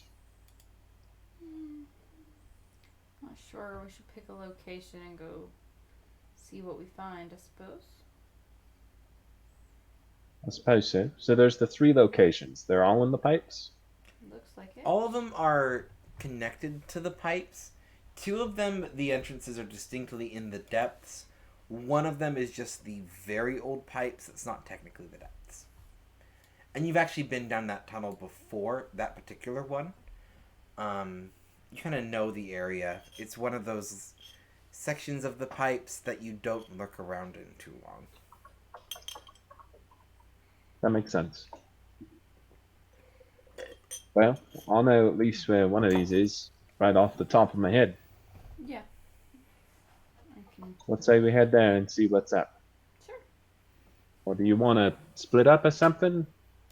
No, it's probably best to stick together. Who knows what's sealed down there? Probably some nasty stuff. Sounds like a plan to me. Mm-hmm. Okay. Which map? I'm going to have you switch it over to map 2. Okay. I'm gonna get some tokens on there. It sounds like you're going to the one that you have been by? Where's the entrance? Correct? Yes. Okay. Where's the entrance? I'll move them over to it right now. Okay, I know. I'm going to reveal the entrance myself. And then, Okay. anyway, after probably finishing your food and actually having a brief little bit of a rest, you probably agree to meet at the pipe's entrance. So you do have time to prepare and grab anything that you need first. But a short little while later, you head down to the little access point of this section of the pipes. We'll put them in there. You can move them.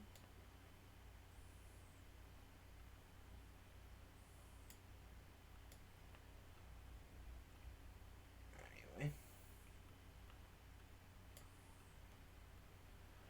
it going to work? Okay. That little room up top is the starting area.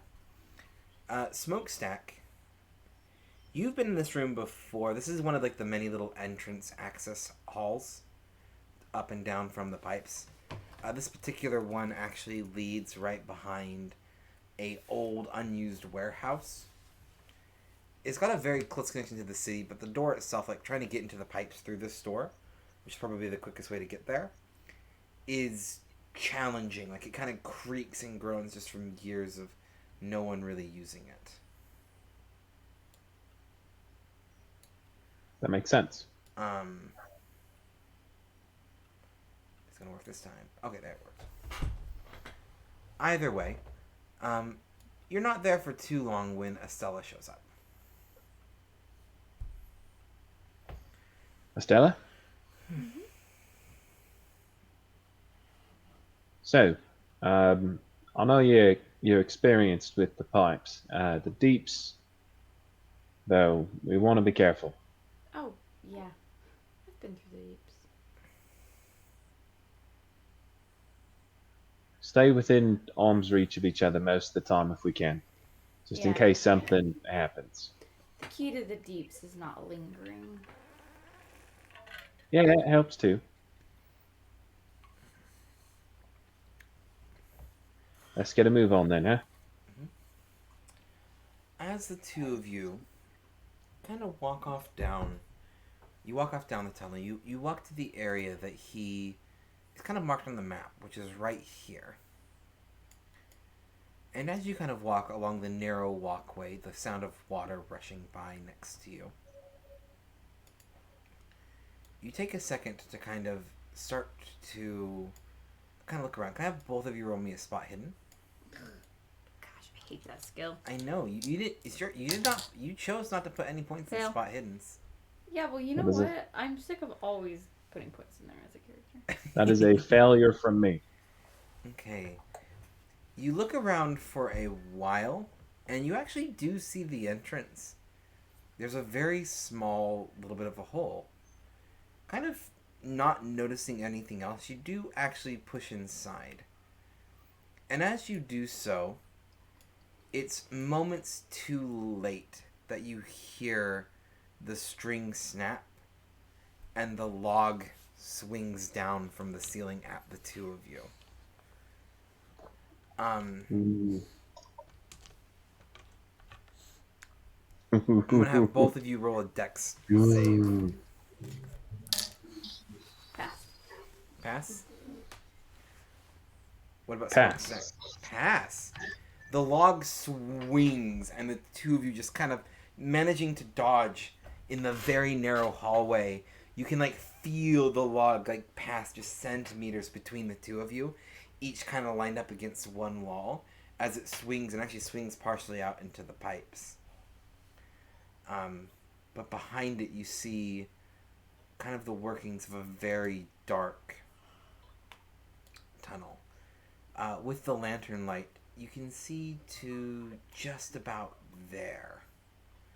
There seems to be like these little teeny narrow offshoots off to either side of what is a very long hall. Oh.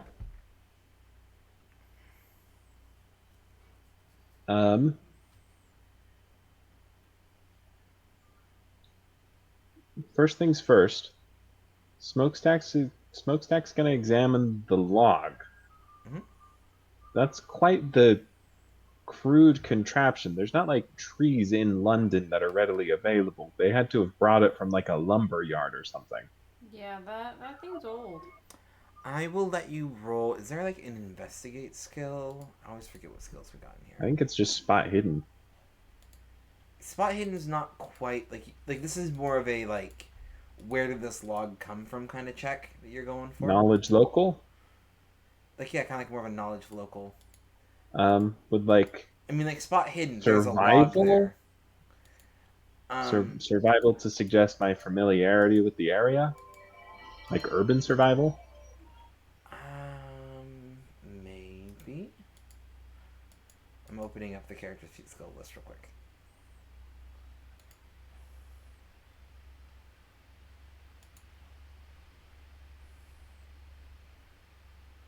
I would count this as...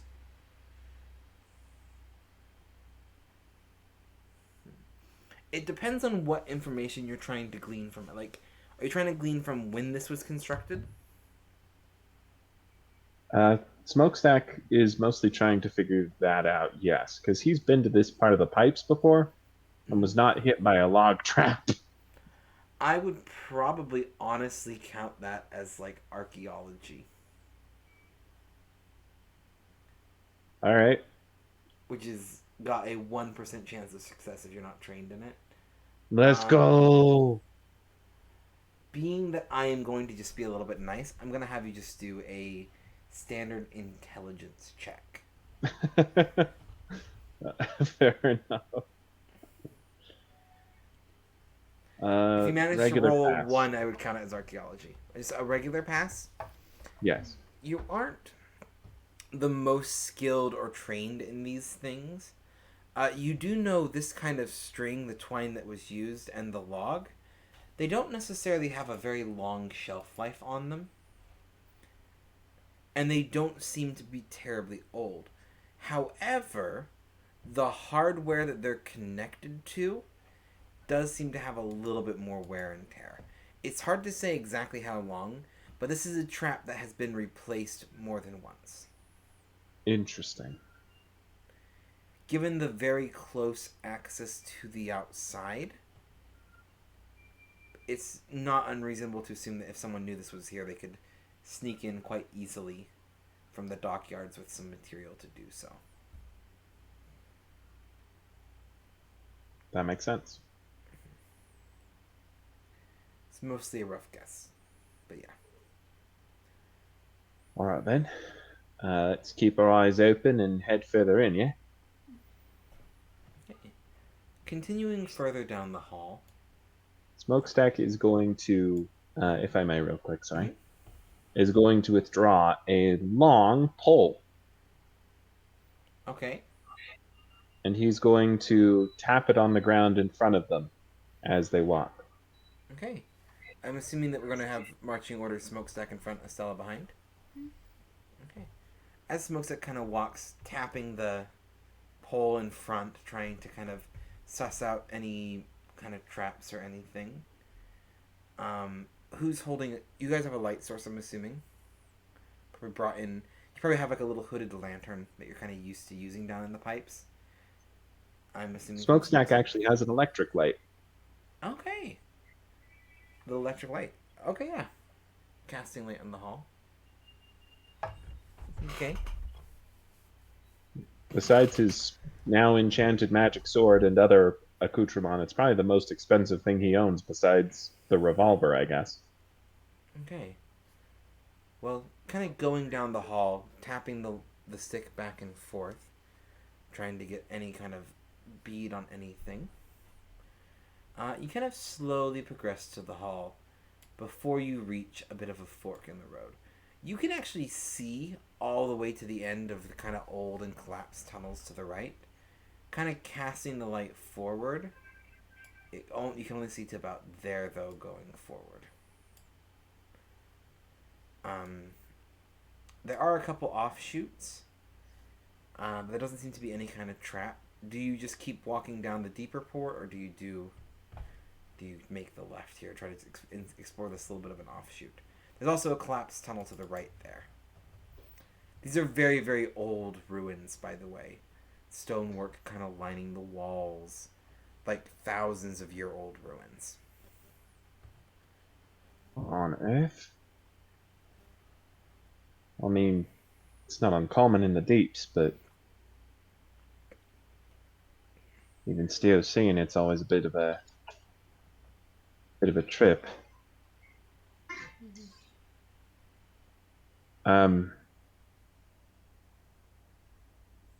All right, Estella, do you know anything about all this nonsense? You're pretty well in the know, and if you have any idea what we might be running into, I'd prefer to have some kind of idea myself. Not here. I only use the tunnels to get from one point to another. Fair enough. Well, let's just keep going ahead and being real careful with traps then. This is, I mean, this is old stuff. Much older than the pipes.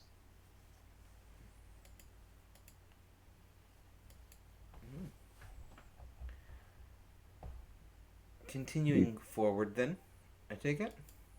Yes. Roll me another spot hidden smokestack.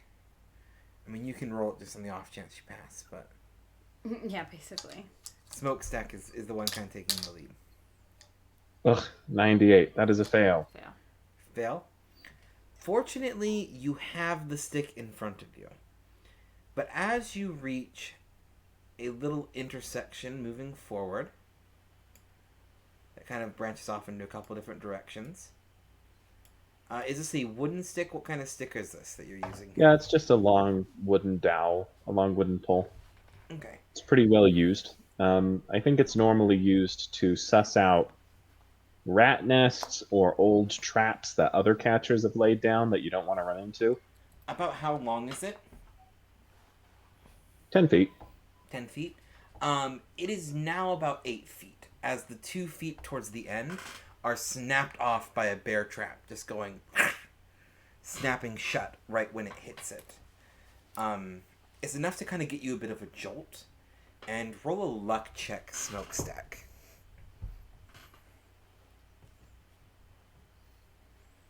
That is a pass. A normal pass? Yes. Normal pass. Okay. Your foot bumps a second bear trap that snaps from the impact, but fortunately your foot is just outside of it. And as it kind of snaps shut, you can kind of see these are kind of rusted bear traps. They've been here for a while. As it snaps shut, you kind of take a second and start to look around, and you can see several more. This intersection has just been quite heavily booby-trapped. Kind Good of off in nifty every direction. knot.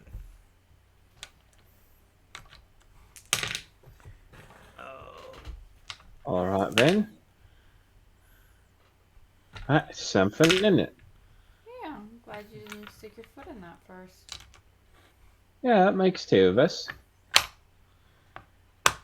Sorry. Let's tread carefully, eh? As the two of you sit there at the intersection, hearing the last of that bear trap, the sound of the snapping twig echo through the halls, you turn around because you hear kind of shuffling, and coming out around the corner, there is a single shambling figure. A Draugr-like figure, decrepit, sunken skin, hollowed eyes, glowing with some kind of arcane energy, comes around the corner from the hallway you hadn't gone down. Seeing the two of you, it begins to make a run towards you. What are your guys' decks? 65. 65 and 70. Okay. As the creature kind of sees you, it doesn't quite get the drop on you because it was a very loud creature.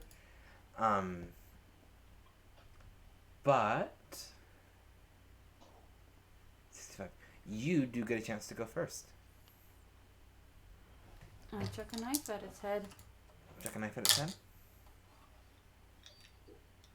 That is a hard pass at least. Hard pass.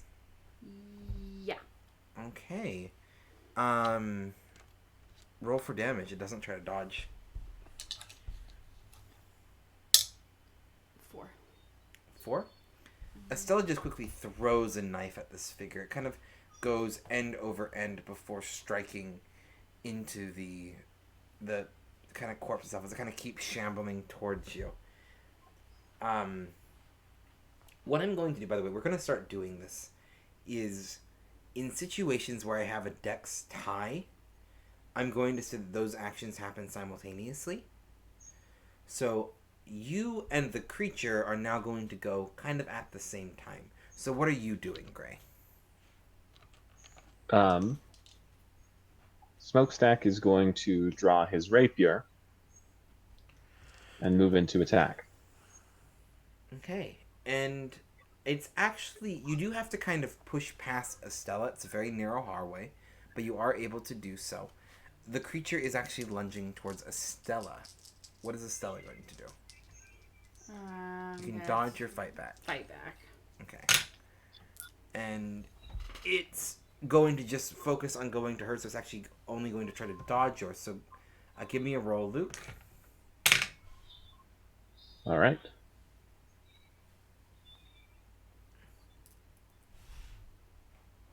A regular success. Regular success? Yes. You're going to roll damage. What'd you roll? What am I rolling? You said fight back, so this is fighting brawl. 6.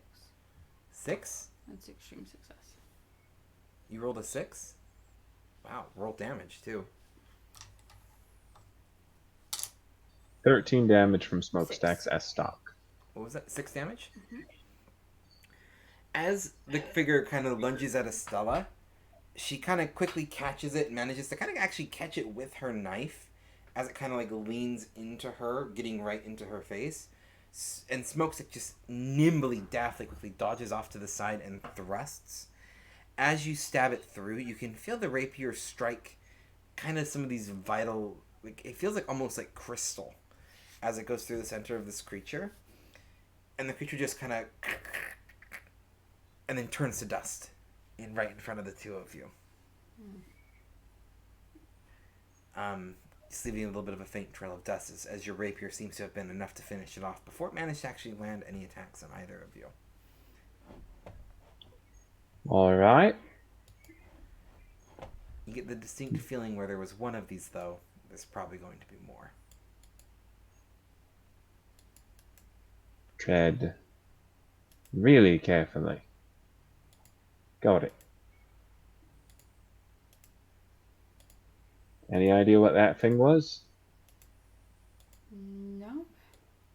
You could roll a knowledge occult if you would like. Either of you is more than welcome to. Yeah. I'm very good at that one. It's my highest skill right now. And I managed to fail it with a 94. That's how it is, isn't it? You know it's undead, like obviously. The flavor, though, escapes you. Gotcha.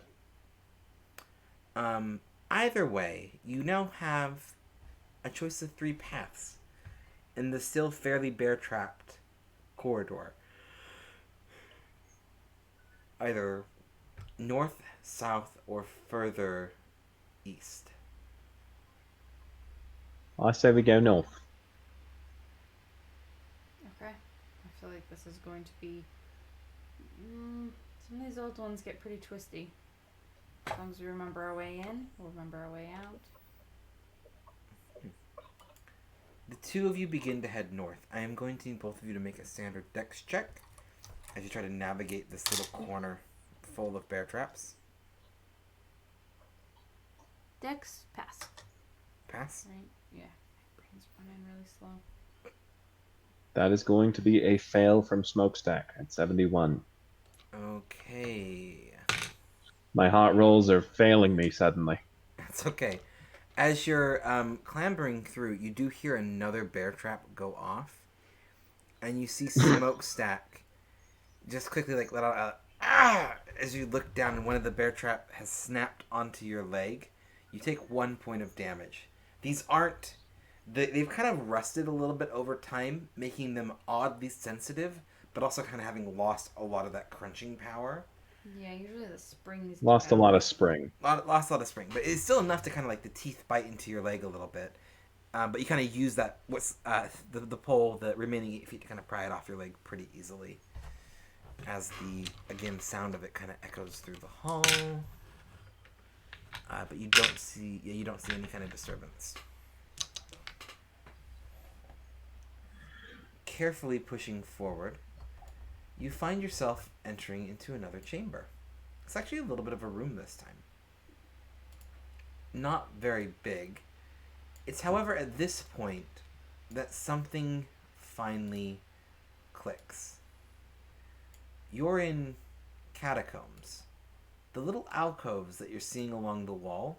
Oh, that was hidden when you reveal. They're burial chambers. Skulls, bones, ashes, and urns. This is a tomb. And as you kind of enter into this room, this is one of the more better preserved rooms. You see the names, and every single name in this room bears the surname of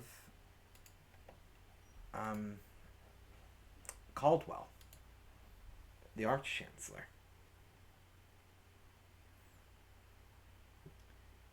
Seems to be some kind of family mausoleum, but a very extensive family, being this is thousands of years old and stacked deep. Do any of the plates match his name? What was that? Do any of the plates match his name? Roll. It's probably going to be spot hidden again, to be honest.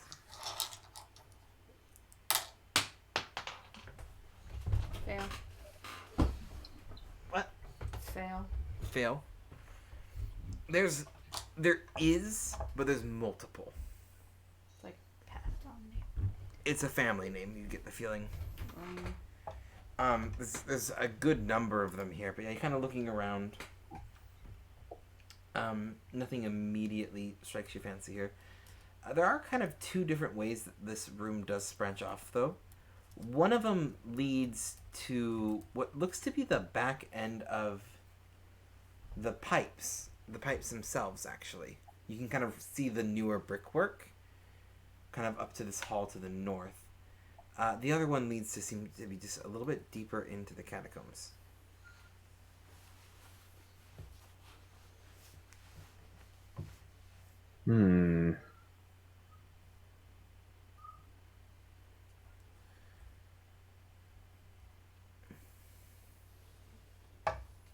Well, let's head off to the right, I suppose, then, huh? Yeah. Okay. As you make a turn to the right, taking off down the hall a little bit further, carefully walking. Are you still doing the stick thing? Yes. Okay. Not that it saved my foot last time, but I'm hoping it will eventually. As you kind I of mean, it did the one time, so. another little intersection, the light kind of casts down, and you actually recognize some of the familiar pottery to kind of see that there's this little corner there. You can kind of see that little bend in the road. You know it goes back. As well as this kind of continuing to what looks to be a little bit more of a room. However, coming out of this nearby right passage, as you kind of walk this way, is a very strange figure. It stops and pauses and stares at you, barely fitting in the passage. Almost identical in appearance to the other ones, but it doesn't lunge at you. It doesn't take an aggressive stance. What brings you to the tombs of the Caldwells?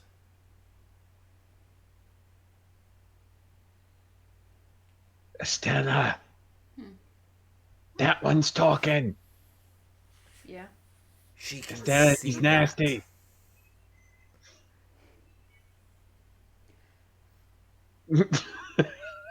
Yeah. I'm sorry.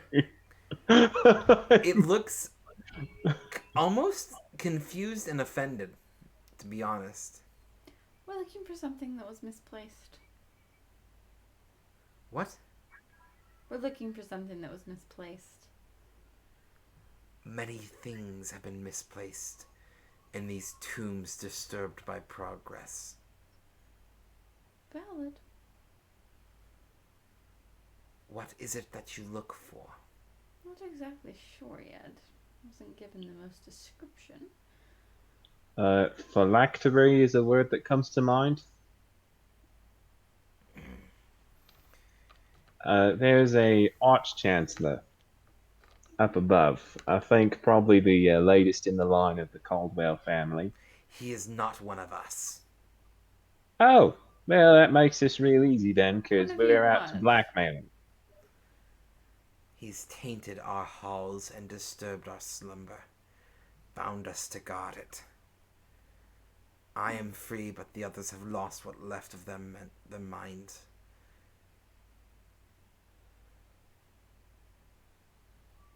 I know think the that- object you seek. I think that Smokestack, at hearing that specifically, like his expression changes a little bit. Oh, hold on. You mean you're his blood, and he's tied you here, basically. Is that what I'm picking up? He is not my blood, but he has tied us here.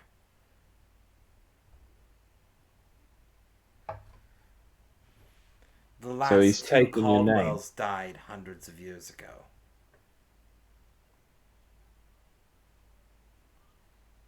Maybe even longer. Then why take the name? In our time, we were powerful sorcerers.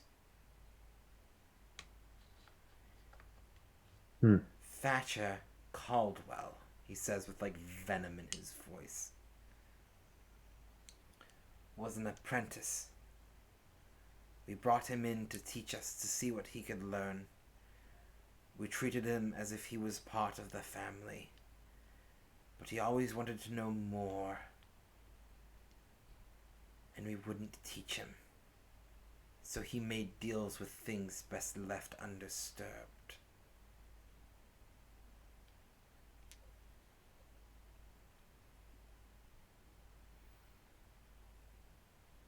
We banished him. And then when he came back, he got his revenge. Trapping us here. Not able to move on. Binding us to that stone of his. Held within the central chamber.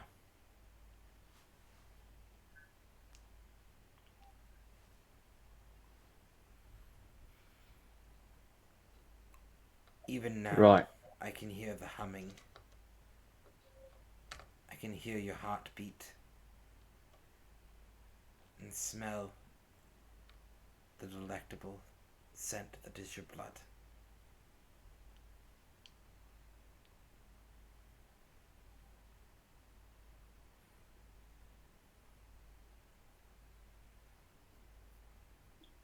It's a little concerning. Do you seek to destroy the crystal? Yes. Yes, we do.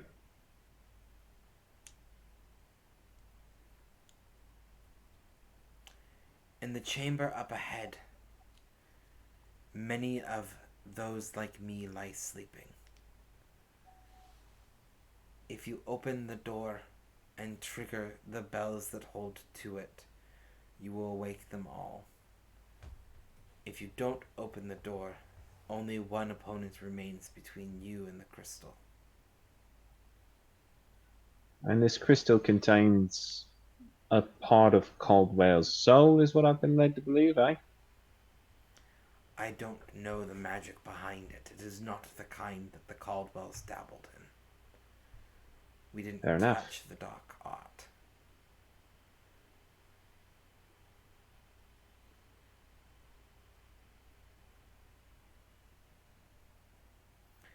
I have warned you the best that I can. I must hide away before the scent becomes too strong. You see him quickly kind of dart back off to this tunnel that seems to have been quite literally... You get the feeling that he's been slowly carving and chiseling away at the rock wall here with what little tools he has as some means to keep busy.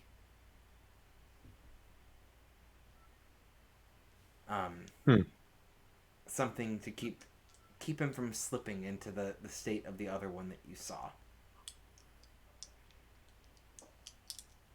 Makes sense.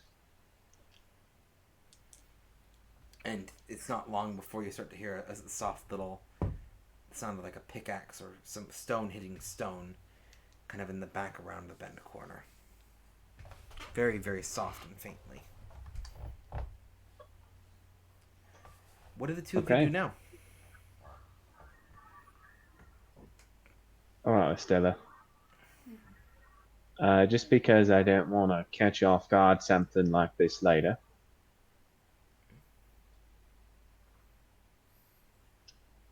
I'm not keen to just let Caldwell walk away from this. Smokestack says, looking down the tunnel.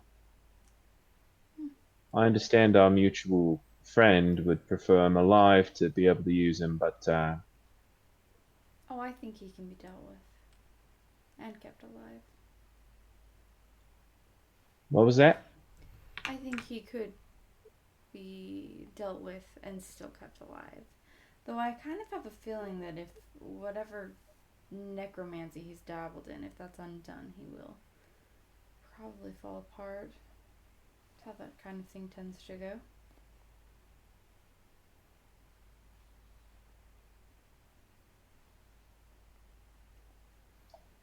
Hmm.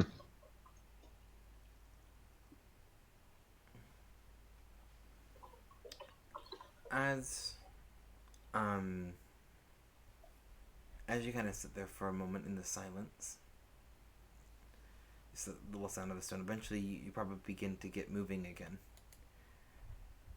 Smokestack's very keen on destroying this, and it sounds like Estella's a little bit more leaning towards the we can deal with it this way still. Mm-hmm.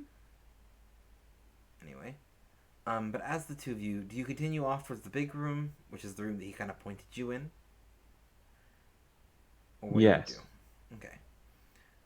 Walking into the big room down here, you see a door on one end and a very large room.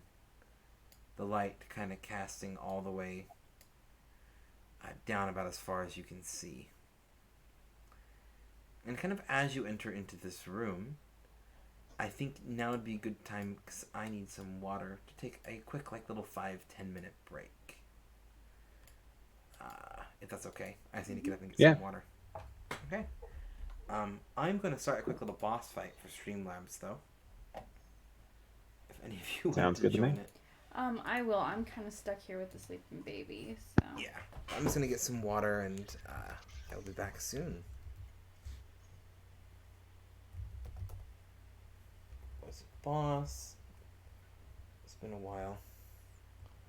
Oh, yep. Let's do join priest. Oh, and Gray's also priest. We're gonna have all the healing. Retake Jerusalem. Oh, my Twitch got closed. What was that? My Twitch got closed. Your Twitch closed. Yeah, what do I need to type? Is it ready? Join. Yeah. So what do I type in? You can type in /join, so !join, and then warrior, priest, or mage. You got like 20 seconds. Does that work? I did not. Yes, it did. You're good. Oh, I'll be right back. Can you grab me those two things Yep, I got your text. You're good. Thank you. If not, just grab me something out of the snack bag, like trail mix or something. Yep.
reach his keyboard.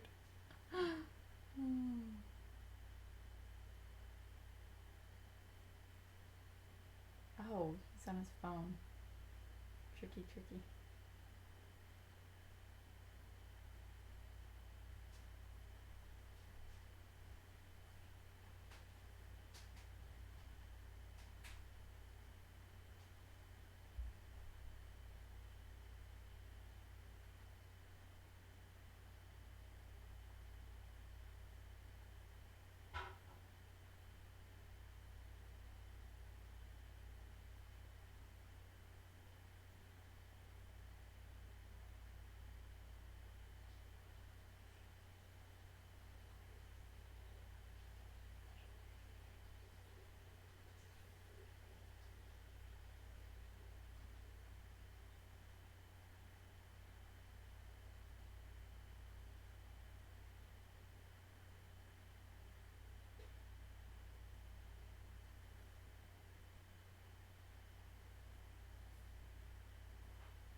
Is it my turn again? Not yet. Not yet. Okay. Worried we were gonna be out. I'm eating these. These are Reese's peanut butters and Reese's Pieces and Skittles. I've claimed them. I never tried that too soon.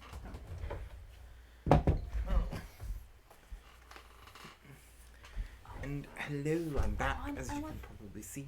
I want Reese's Pieces. You want what? Some of the Reese's Pieces.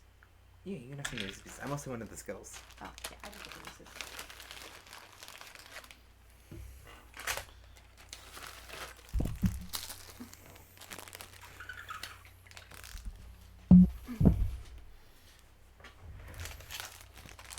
Parenting 101. Steal all of the candies when you can. Oh, it's my turn. Ah. Was I fast enough? Nope, probably not. Thank you. I think with some sugar, I could probably keep going. Also, hello, Poppy. Also, and are you still there, Gray? He's muted, but he's been participating in the boss battle.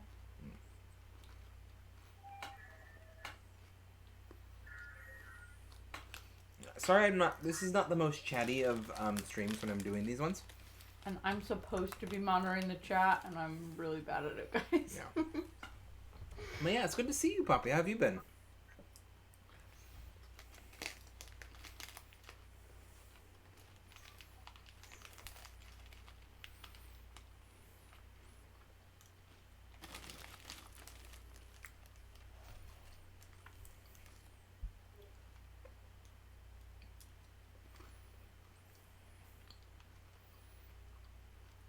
NPC just got yeeted out of existence. Am I out? Nope, we're still holding. No, my screen's tiny and I'm half blind. I kind of can't monitor chat while playing. Yeah. Yeah, he's gone. And come on, Gray, do smite. Am I on fire? Is that what that is? Yeah. That's beautiful. Can you get bosses other than the Pumpkin King? Yes, they're mods though. We should take some time and find some. Mm-hmm. I think it'd be fun to get like Arceus, kind of stick with the Pokemon theme. Or a dragon. Or dragon would be good, yeah. Now it's your turn.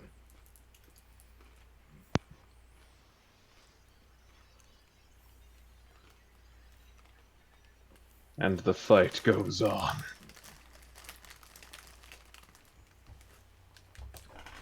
Be the weird beta sprite from as I am the bad one. I think it depends on. You should have to be the Mods weird are base anything. from Gen 1. Oh, I'm down. Do you have any mods on yours, Gray? Yeah, David. Do you have any mods for your Streamlabs, Gray? For your, like, bosses or anything? Mods for my Streamlabs? No, I do not. Mm. I have various. I have like 3 different Pokemon generations, but I think you have the same ones I did, which is just Yeah. because I Probably. ripped off of what you did. probably. I haven't messed around with it too much otherwise, though. I've been meaning to. Yeah, I feel like that's kind of where we're at.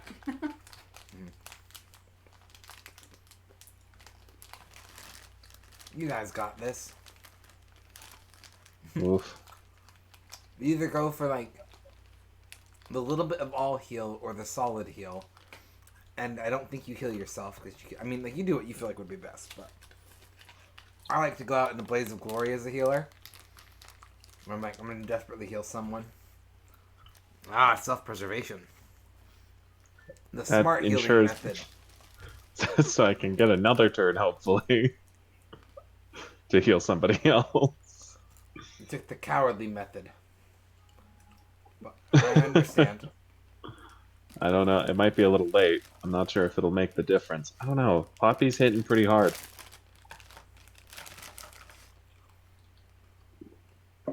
How long does this fire last for? Forever, apparently. Oh, Nightbot jeez. putting a shield up, that might actually be enough to save you. But Poppy's I'm already probably out. gone. Okay. Oh. No, y'all gone. 43 damage. Good heavens. Yep. Oof. Good night, sweet prince. Well, we gave it our all and we failed. Does And that mean we you can put the got boss on different wrecked. difficulties?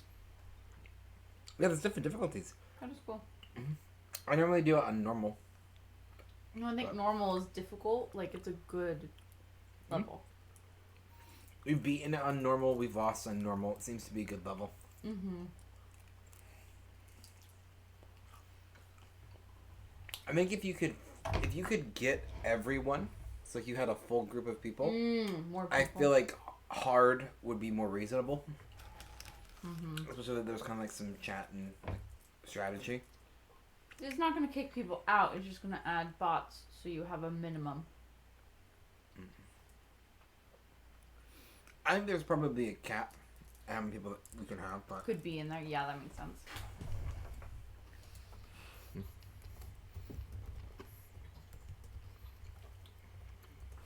we'll celebrate losing to the boss. We'll do that.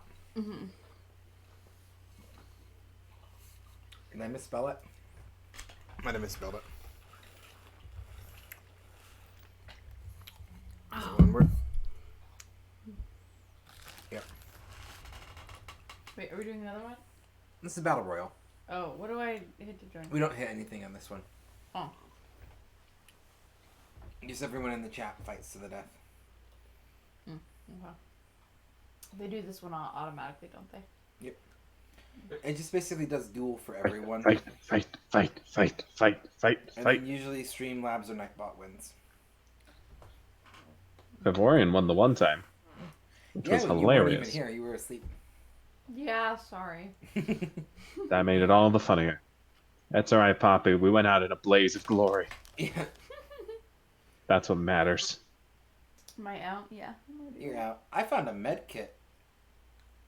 I didn't know that was You're a lucky. thing. And Gray just Yeah, finished they me drop off. occasionally. And Poppy off. Gray's just wrecking us. I have taken many lives. I have ended many and lives Streamlabs this won. day. Darn you, Streamlabs, you lucky cats. Coming in at Are there any- the can I steal end. one of these? Well, I'm glad Streamlabs won 500 gold. I hope it knows where to spend it. Yeah, I'm Oh sure my it will God. spend it on wise things. I like dueled Tay a while back. I was like, okay, I have all this gold. I bet it. And then I won all his gold. And now I have more than what I know what to do with. I have so much money in this game. I don't know what to spend it on. Yeah. Gamble away the pain. That's basically what it is. It's just slots. Slots. Everybody. Slots. I gotta put in the money amount. Oh, you... We figured out, I think it was backgammon. Is it that one? Holy crap! The amount of gold I have is like tripled. That's like worse. Like I didn't know what to do with like 1,000. Now it's like tripled. There's a command to do the spinny thing. Is it roulette? Roulette? Yeah. I don't know how to spell that word though. 'Cause I'm pretty sure backgammon is like a board game. Backgammon is 100% a board game that is played usually on the back of a checkerboard. As in, like, they have a separate board for it that they usually put on the back of a checkerboard. That's the one. Mm-hmm. I 100% know that backgammon... Did that work? Did you spell it right? That's the same way I spelled it. I know. That's the way autocorrect said it should be spelled. Okay, cool. So I have autocorrect disabled.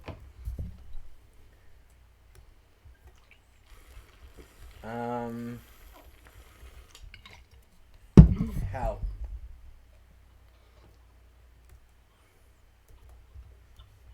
Commands. A command list. Oh, apparently I have a bot command thing for Nightbot too. Oh well, hello. Now we can all see the Streamlabs commands because apparently that it linked to that one. Okay.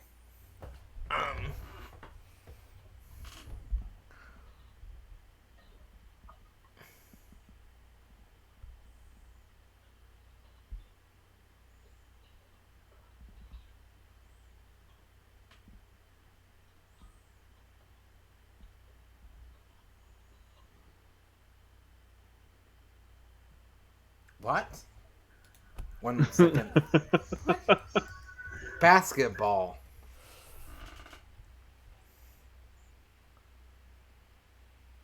There's a Whoa. basketball game.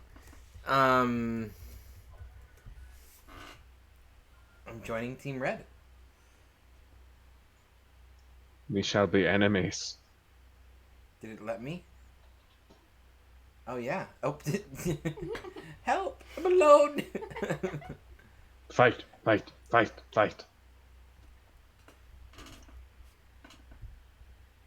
does that mean? Oh, lame. Enter the angle and power to shoot your avatar at the basketball. What? Wait, you're shooting your avatar into the hoop? This is amazing. 45, 100. Baboon, I'm gone. I have no idea what I did. I don't know. You like ricocheted off of a couple of things. Did that work? Did that work? Okay. Is this like a free for all? Can we just all go at once? I don't know. Apparently? Yeah.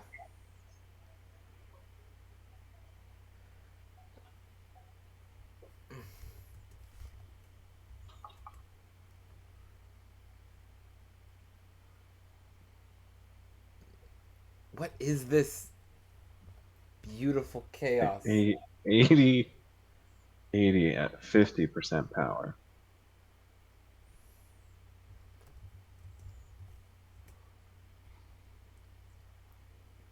That is not at all what I thought it was. Wait, is that which one's the? Oh, that's the basket. Yeah. Oh, darn you. I scored. Oh my goodness. Oh dear. Let's try that. Nope. Oh, we shoot from the location of the star. Okay. Oh. Oh, that makes much more sense. So it like drags us up to the star and then it shoots us out. Mm-hmm. This is why they pay you the big bucks. This is why they pay me the big bucks.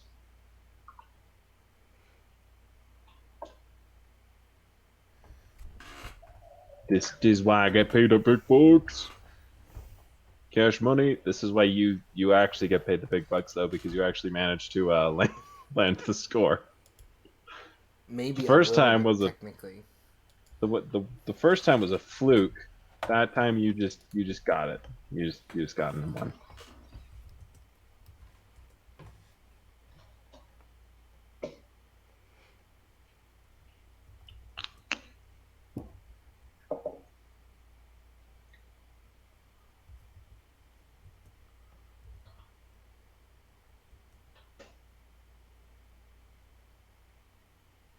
Oh. That. Not quite. I like this game. Dang it. Ah, not quite for me. I like any game that apparently I'm really good at, and I didn't know I was. For no discernible reason. For no discernible reason. I'm like decent at this game.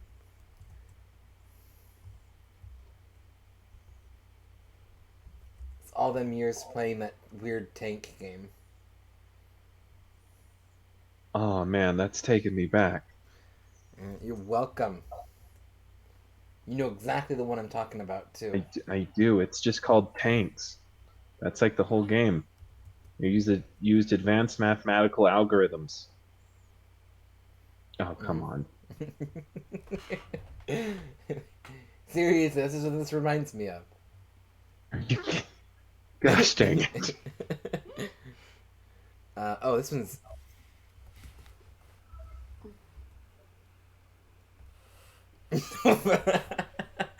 um, All right. Well, that was just. Oh, hey, never mind. Nope. Nope. Uh, No, hold on. can you not go in it through the bottom? You're probably going through the bottom if you come back out the top. No, it's like a wall. Can we even? So you got a ricochet, huh? I like ricochet over it. Let's try a...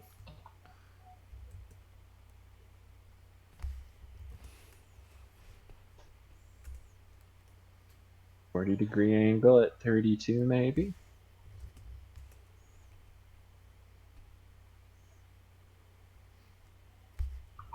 50-degree angle. 55. I like using increments of 5 because that's the way that I am, but it's definitely not the most efficient way to do this, I don't think. I would agree.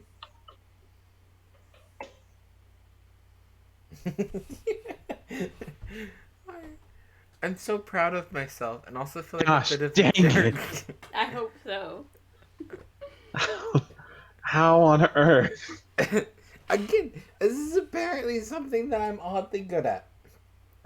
Why aren't you in geometry? Go figure out nuclear missile launch patterns or something. It's gonna be me. What qualifies you for this job? I'm really good at the basketball game and stream avatars. You're hired. I'm hired. You have my job now. You're perfect. You have to understand, we made Streamlabs specifically to find people who are, if that went in, I was going to lose it. Oh, the thing is, I would have just gotten it right after you two. What's up? You go rebounding back in at the last second. Come on, we got 3 minutes to make it back. Don't call it a comeback.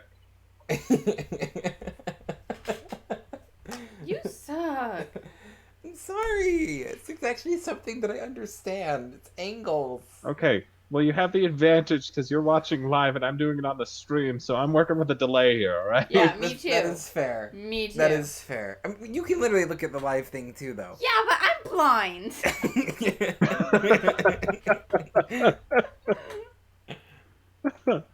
I like that. I like that example. I like that explanation. I mean, like, seriously, she's right there. She can see it. Let's try that.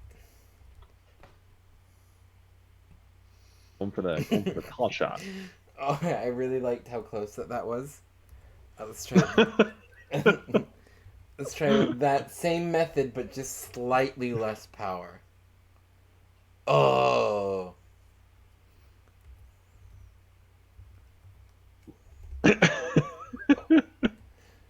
I appreciate that you're going for the trick shots.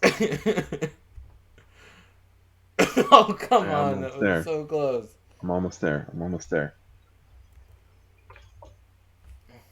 Come on, that'll do. Come on, that'll do it. That'll do it. I believe. I will say objectively, Favorian. Gosh dang it. Favorians is the most fun to watch. Because of the Magikarp? Yes. Not only is it a Magikarp, it just kind of flops around. He's gonna bump So I'm, someone. Yeah. I'm just able to imagine. I'm not even mad about that one. I'm just able to imagine some poor Magikarp just being hurtled through the air by their trainer. Okay, that's why Magikarp is my favorite. by the way. It's just like, ah, ha, ha, ha. Oh. I just We was have made an important justified I was discovery able today. to get one Huh? in. Yeah. You were This able is to get this one. is good. It took That's me forever to important. I figure like out that the one. whole angle thing on the That is- star and like, yeah. Yeah. I wonder if you can control. Well, I mean, I'm wondering. I wonder if this is more effective, like, because I know you can jump, but I wonder. There's a sling command, and I think.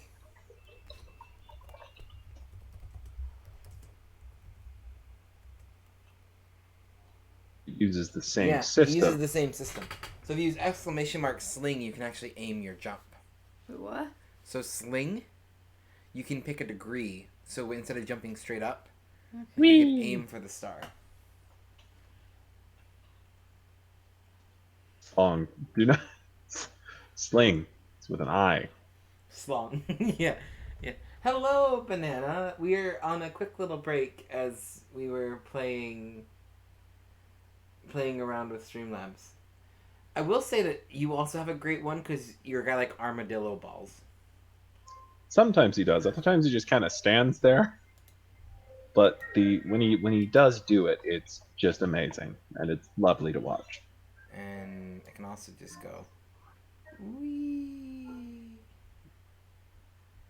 It's a floating. Peace was never an option. Wait, no.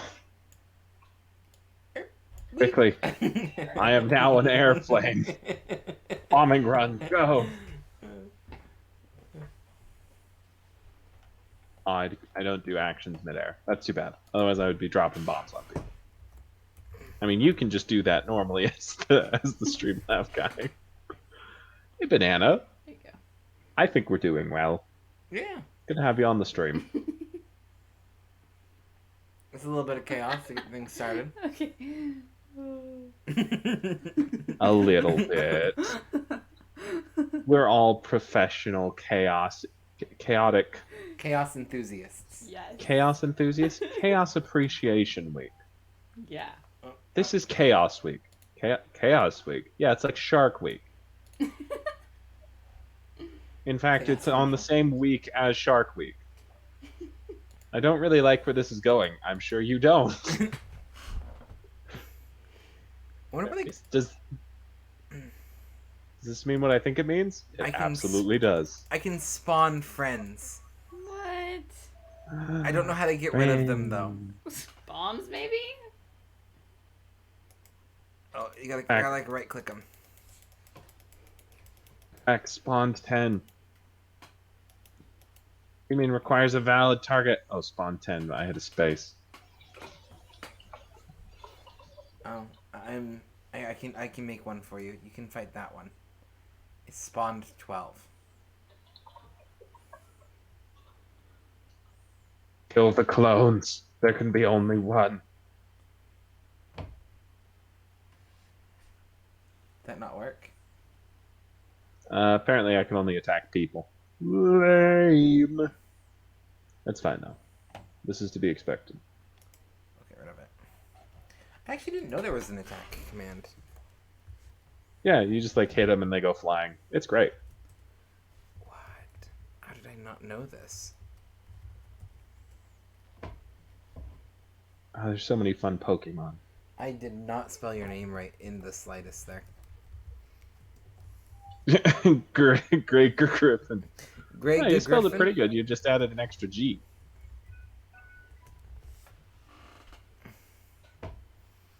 I'm gonna slowly. Not if I attack you first. Oh, I have the advantage of live stream view. that does help.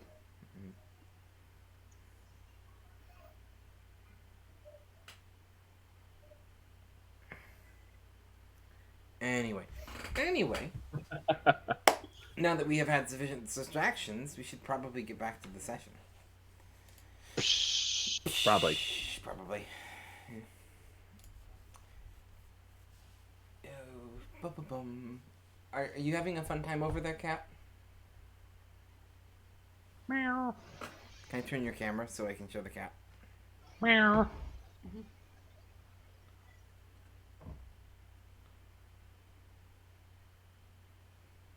It's the cat. Meow. And now back to my wife. And the sleeping baby. It's a baby. It's the baby. It's a baby. Lazy baby. Bum. Where were we? That's where we were. You just entered into a large room. You can see several alcoves where tombs would be lining the walls. And as you kind of enter into the room, there seems to be a walkway down kind of towards the south, and to the north there is a single door. His warning about making sure you disarmed the bell if you opened the door does kind of stick into your head. But as the two of you enter into your room, the light kind of casting against the walls, nothing seems to immediately stir or act up in any kind of way. What do you do?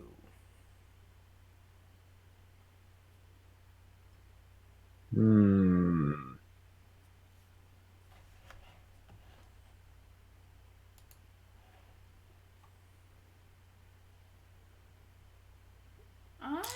approaching pretty cautiously. I don't want another something to wake up.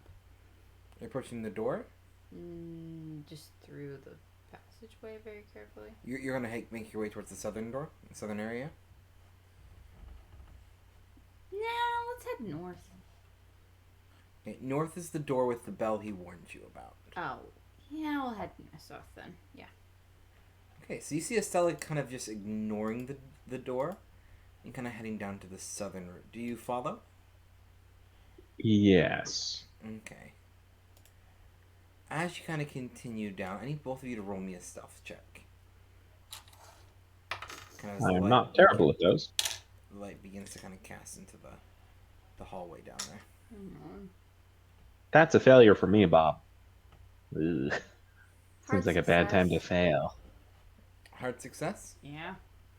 Almost extreme. As you're kind of walking through this long passageway, everything seems to be going well. Gray kind of still has that stick lightly in front of him he's been tapping. And everything would be great, except as he kind of is going along with the stick, he whacks a nearby brazier, catching it just off guard as it tips over and just clang across the floor. You are kind of nearby a wall, and you watch as 5 of those figures from earlier just kind of start to break through these walls and kind of into the main area. all of them seem to focusing on the sound that they had just heard, that loud clattering sound. All right, fine then. Yeah, I'm the one that did it. What are you gonna do about it? I knocked over your brazier. I'll knock over other things too. Come on then. Estella, you have the chance, because you did pass the stealth check, I'm going to give you the chance basically for a bonus free action in this first moment. Okay. And then we will I'm gonna toss resume. a knife in one's head. No moves. What is that? I'm keeping that. Pass. Is it pass? Yeah. Because it's a surprise, it doesn't get to dodge or fight back. So roll for damage. 4. 4. You watch as... Are you aiming for any of them in particular? Whatever's closest. Just aim for his head. Whichever one's closest to you. Yeah, throwing a knife, you end up pinking it right into the head of this one right here. And with that, we are going to enter into combat. Dex being 70, you are first to go. Oh, I have to go again? Yeah, I gave you a surprise one, because you basically... They were completely oblivious to you. Okay, pass. A pass? Yeah, to hit. Okay. Is this the same one you aimed at last time? No, another one. Okay.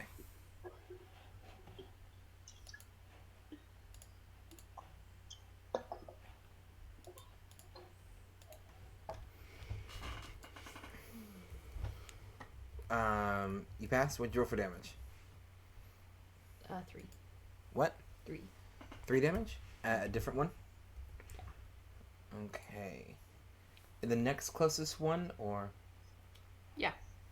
Okay. No, this one. Which one? Oops. I don't want to name him. I'm waiting for the little circles. I'm trying. So, that one. one? Okay.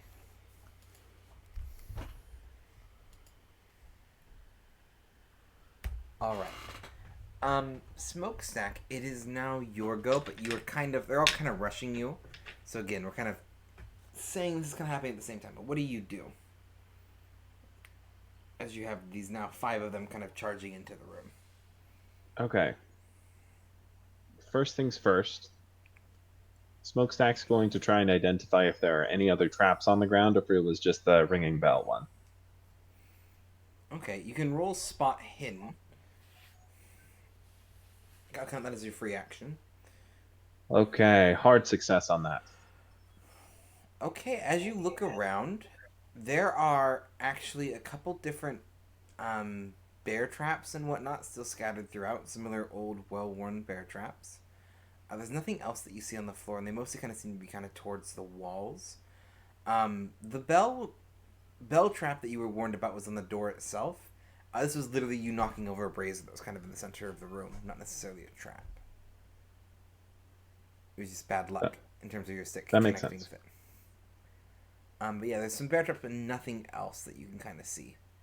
And nothing in between them and you. But there are some bear traps. Okay. Not really anything I can make use of then. Smokestack, in which case, is going to step forward, Okay. trying to get back to back with Estella, Okay. and then So, attack like here? Yes, and then attack the one just above him Okay. as he's stepping. Give me a roll.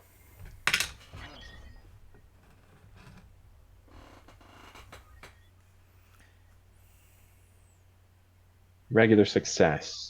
Okay, and roll for damage. 52. Which weapon is All right. this for? Estok. Okay. Fairly low roll, 9 damage. 9 damage.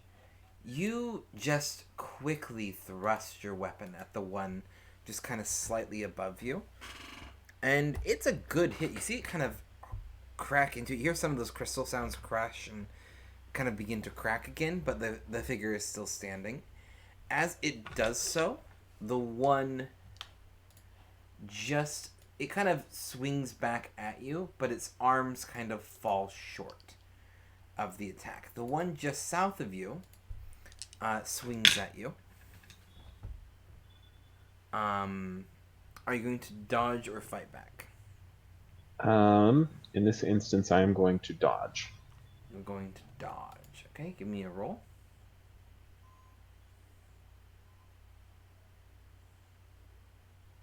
Regular success, 32. Regular success? Yes. Okay.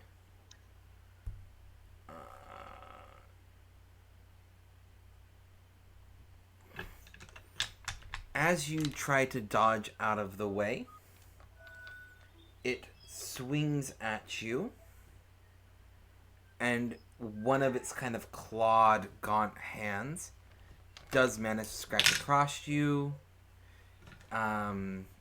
dealing 6 damage.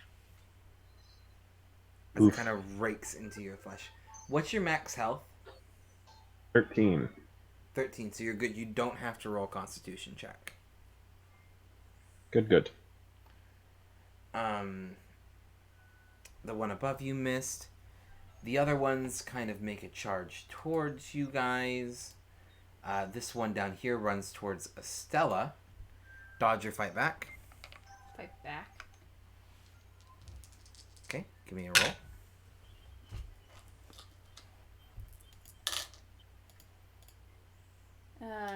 Miss. Miss. It also misses you Cool. as it kind of swings in with its claws. The one up here runs towards Estella. Dodge or fight back. Fight back. Okay. Miss barely. Miss. Mm-hmm. It also misses you. Kind of watches like there's like, it's not like that there's a fighting and a dodging. It's just kind of like the sluggish stumbling as both of them just realize that Estella's in the room. One of them got a knife sticking into its head. They both kind of swing in you. The one up here kind of runs and like it takes a moment to pause trying to decide who to attack. But it then eventually goes for Smokestack, the first one that it noticed. Dodge or fight back. Fight back. Okay. Hard success with a 25. Roll for damage. Excellent.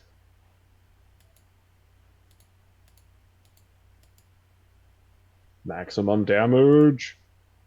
Which is 15. 15. It runs at you. You see it coming. You quickly turn around with the S-stock. You swing hard, and as it kind of cuts through the creature, just turns to dust. As the blade just kind of slices through it. It is now Estella's turn. You have 2 on you. Fight him. Hard success, I think. Okay. Yeah, just hard. Roll for damage. Which one are you going for? 4 damage. Let's go with this guy on top for me. This one? That one. Yeah. Okay. This is the one that you'd already had the knife in his head. Mm-hmm. And as you kind of quickly, I'm assuming you're swinging with the knife given the close proximity. You kind of grab the knife and you kind of stab it into him real quick in a quick little swinging motion. You hear some of those crystals thing and he kind of shudders for a bit, but he is still standing. Great, it's your turn now. Okay.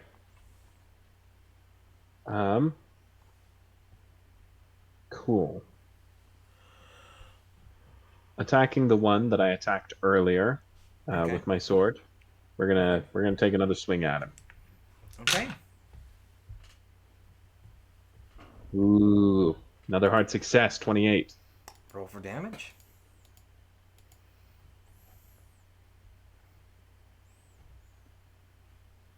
Ten damage.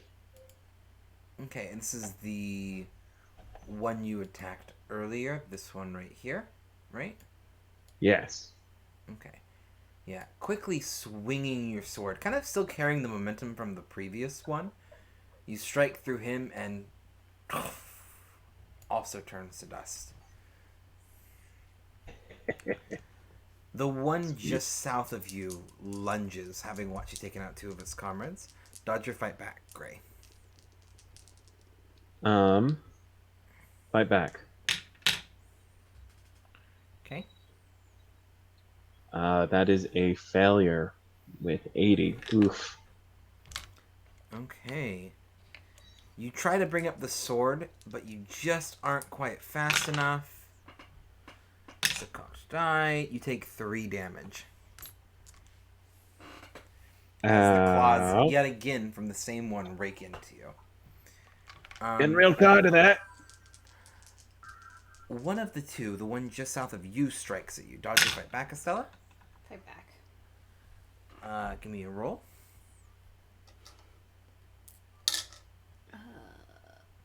Fight back. Is it a regular? Yeah. It's a regular you fight back. You do not succeed. He also got a regular success. He wins ties with fight backs. That's the risk of fight back.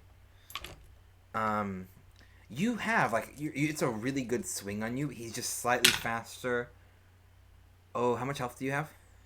Not a ton. 9. You have 9 health? He just rolled max damage of 10. Ooh. Oh dear. Just This could be bad. slams into you. Everything just fades to black in an instant. As you can feel Estella slump against you for a moment before she goes down. The last thing you feel is like teeth and claws into you. The last one, now that Estella has hit the ground, kind of lunges back around, going for Smokestack. Dodge or fight back? Dodge.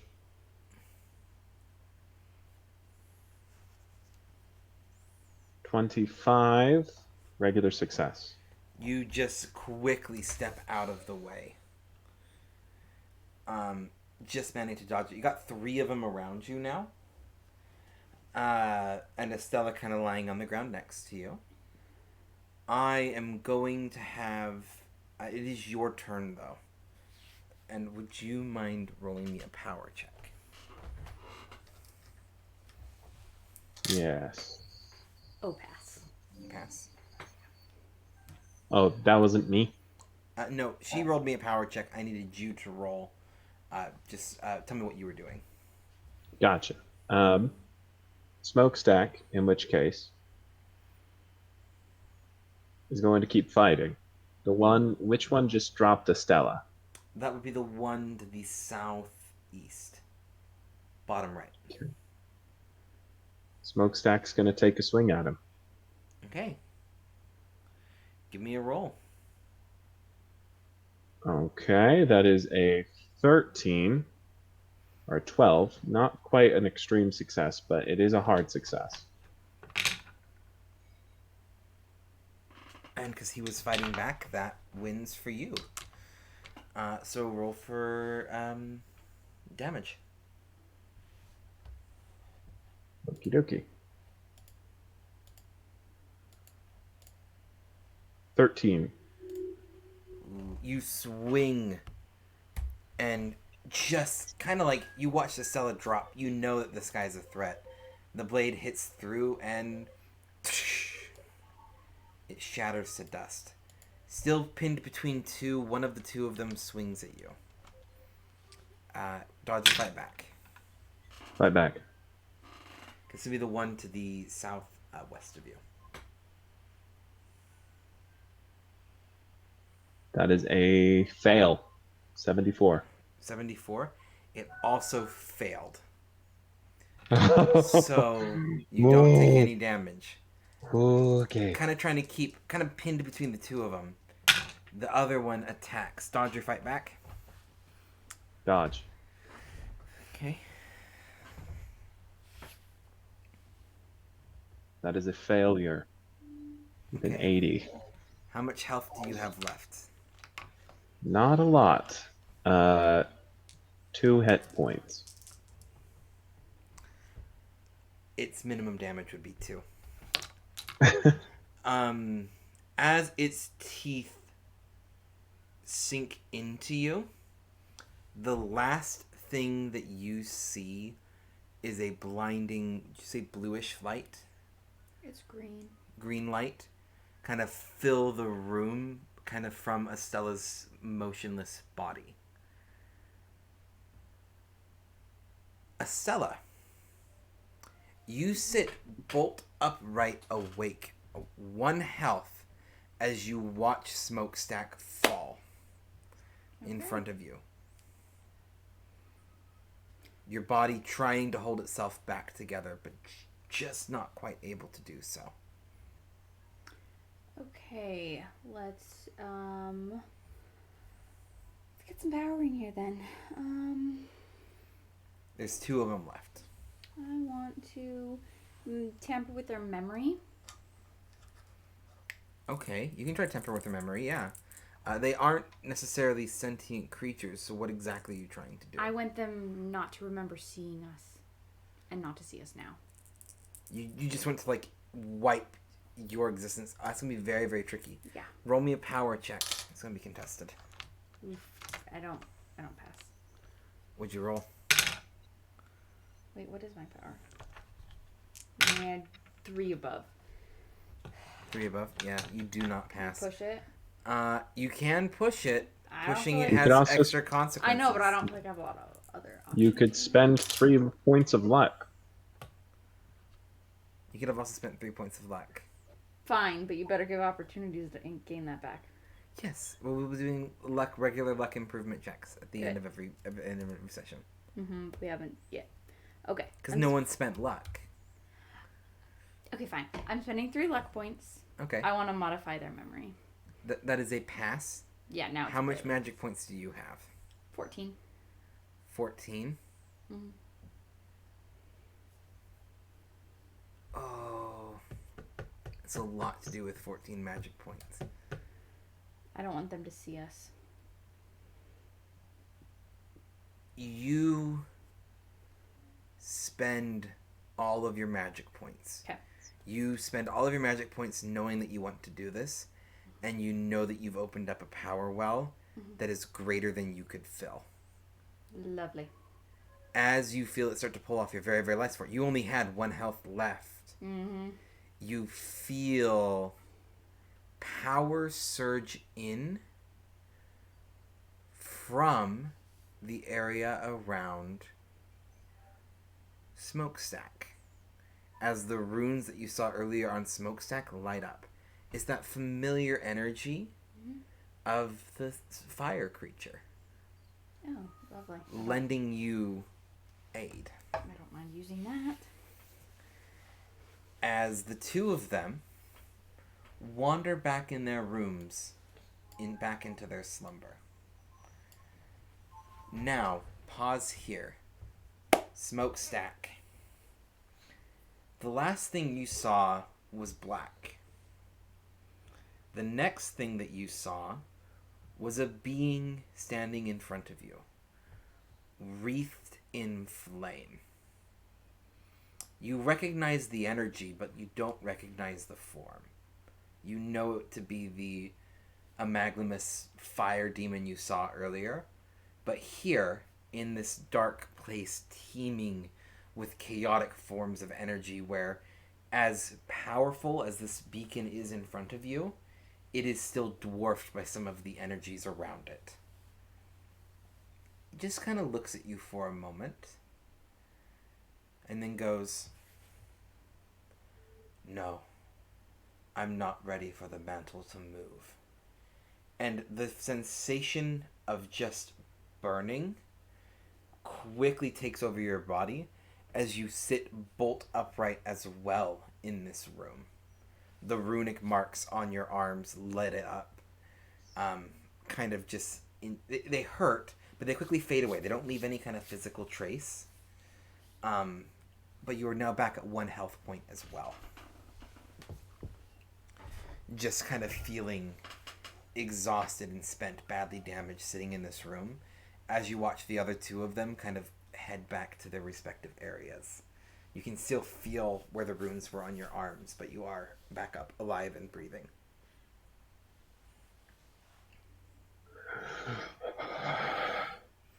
both of you are very well aware that you were on the verge of death, if not dead, for a moment. I think Smokestack just kind of hyperventilates for a second.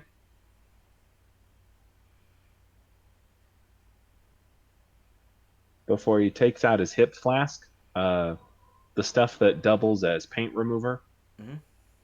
and he takes a shot. The warmth quickly courses through your body.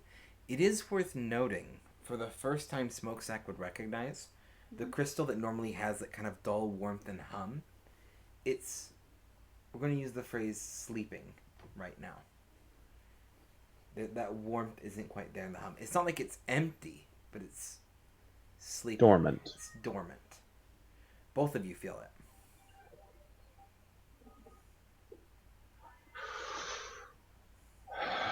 Okay then. Okay then. Okay then. Okay then. Okay then. Okay then. Stella, Mm-hmm. what in blazes was the light? Not sure. What was that? Not sure. Just when I dabble in magic, I guess. I'm gonna have you Can I roll roll a Yeah, I'm psychology? gonna have you roll a psychology on that one. Can I have advantage because that was shady as all get out? I will let you roll with a bonus die because you saw something. But this is actually gonna be a contested roll. You are going to roll bluff, or whatever the bluff equivalent is.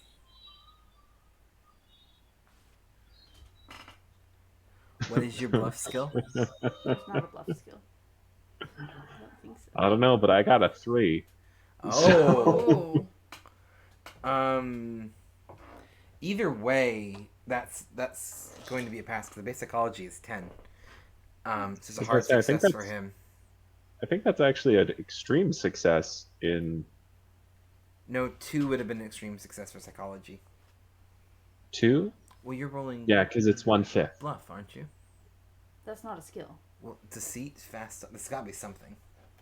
My interpersonal skill is charm. Your interpersonal skill is charm. I know it's not really charming. It is. I know. Be nice, GM. I am being nice. Fast talk. It would technically be fast talk. Is what you'd be rolling for. Lame. But at the best. However, what happens with his 3 is you can tell that Smokestack knows you're lying. That you know more than it just being what happens when you dabble in magic. You don't have to tell him anything. It just Smokestack knows you aren't being entirely forthcoming. Okay. Does that make sense? Psychology wise, you know she knows and she doesn't want to tell you. Right then. Keep your secrets.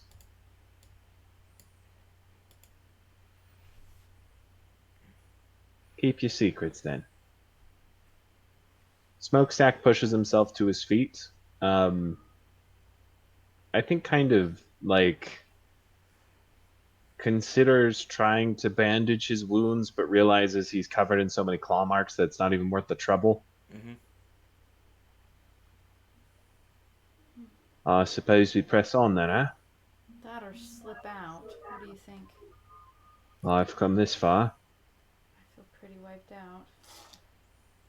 Aye, but I don't think giving him a chance to come back and find what happened would be much better. Either that or we wait for one of his assassins to get us. He's, again, the strongest man in London, so unless you want to skip town, we gotta get this done. We gotta get this done quick. We don't exactly have time to just sit around. It's not too hard to skip town without skipping town. Maybe for you. I've got a family to leave behind. I skip town. Somebody's going to come for Pap, so it's not an option for me. Oh, that's true. You can head out if you need to, Estella, but I'm pressing on through. No, I'll stay. I'm just pretty tapped out. Okay. Tell me about it. What do you do? His health is pretty low, right? I'm putting an icon. You're both at 1. Yeah, I'm just doing the little heart. You are both Smokestack is. you are both at 1. However, neither of you are going to have a major wound on you at this point. Oh. No, we get hit. We're rolling. You're unconscious. Saves. Yeah. Both of you took a major wound. Wait a minute. Hmm? Are there any rats around?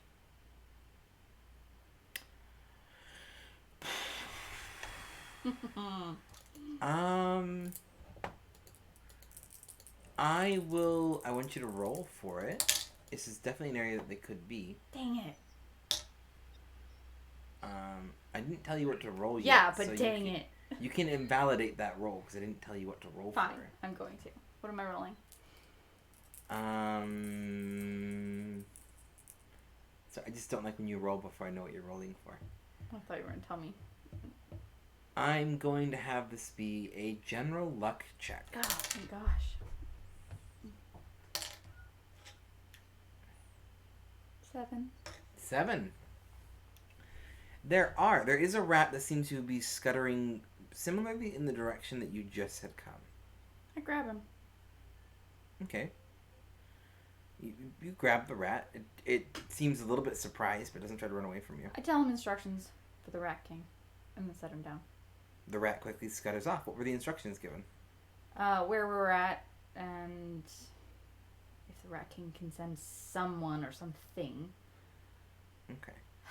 How long I will reluctantly cash in my favor. Oh. You're going to catch in your favor. Reluctantly, but yeah. Okay. A few moments pass when you suddenly feel the presence, a familiar presence. You can roll. Gray can roll Knowledge Cthulhu Mythos on this one. Okay. To kind of distinguish what this essence is coming from. You recognize it though. As I'll text it to you in case he doesn't. I don't know if it's a good thing, but I barely passed. Oh, then I will say it out loud. The energy matches that of a person you saw earlier that day. Alba. She had a bit of there was like a tinge in the air around her. Is that tinge that you just tasted as you saw her entering Darius's office? Mm-hmm. Just times 1,000.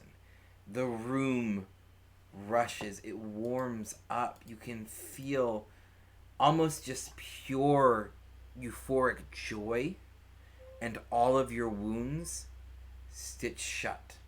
You are both at full health and full magic points. Oh, as you are just revitalized in an instant. Almost as if you'd gotten a warm hug, is what it kind of. It's like the best way to describe it would be like a warm hug. A rat, as it were, quickly kind of scutters off after this, and you know that the Rat King. Mm-hmm. Is to thank for this. Yeah, I know. Was necessary. Huh? Was necessary. Either way. Yeah, you are in this room still. You're both at full health again. And full magic points. What do you do? Smokestack is going to stealth into the rooms with the sleeping Draugr. Okay. There's not any door there anymore, as I did break those down. Can I stealth and go stab one? I will let you both. You can both roll a stealth check. This is not a hard pass, but it is a stealth check. I got a hard success anyway. I got a extreme success. Okay. 22. 22 for you. Okay. And 16. Extreme. You got rolled an extreme success. Yeah. Given that this is a stealth on an extreme success, I'm going to say you do. What's max damage for a knife? Would be 6. No, yeah, 6 max. You don't have a damage bonus, do you? No. You don't do a lot of damage. No, I don't.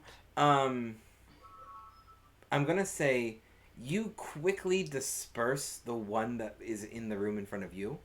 Just very quickly, like pull your sword out and just smokestack just quickly gets rid of it with a little more than a thrust.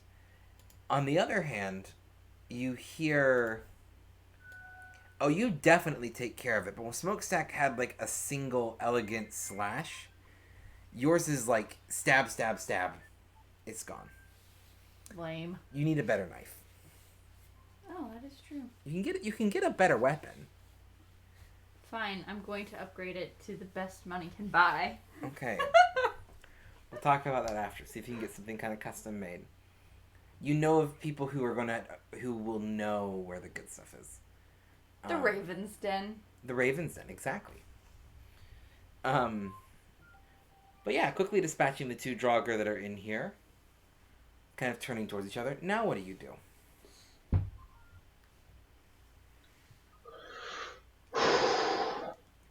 All right then. So,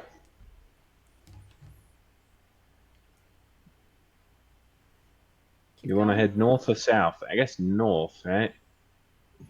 I mean, there's not really something to trap. You were told not to set up the trap because of this room. Yeah. Yeah, so let's just go deal with this. north we go. Okay, as you approach the door to the north, it's a very solid, heavy wooden door, and you can kind of see the latch mechanism that would probably ring the bell. Part of it's slightly exposed on this side. Hmm. Do you just open the door? It doesn't seem to be locked, or do you? Yeah, just smokestack just opens the door. A soft but high-pitched bell sound just kind of rings through the tunnels at a fairly specific frequency, but nothing seems to stir. As you do walk through the door and kind of into the hall, continuing on. There seems to be two ways that you can go. One ends straight in a door, straight north of you. The door is very rusted. It looks like it's partially collapsed. It's not something that's been accessed for a while. The other is a long hallway off to the right. Hmm.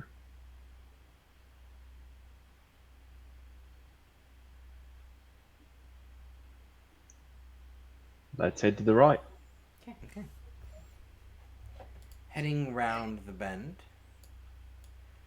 past a couple more distinct burial crypts, you eventually turn the corner, and then there is another door. This one, though, does seem to have been used relatively recently. And as I'm assuming you step through, Yes. you enter into a relatively large main area. And the exact center of this relatively large compared to the rest of the place, there is a single crystal, kind of weird crystal spiral shape on a pedestal in the center of this room. You don't see anything else. Hmm. Do you think that's the object we're after? What is it, Taylor? It's a strangely twisted crystal shape. Should we make an Yeah, gonna say that's the one.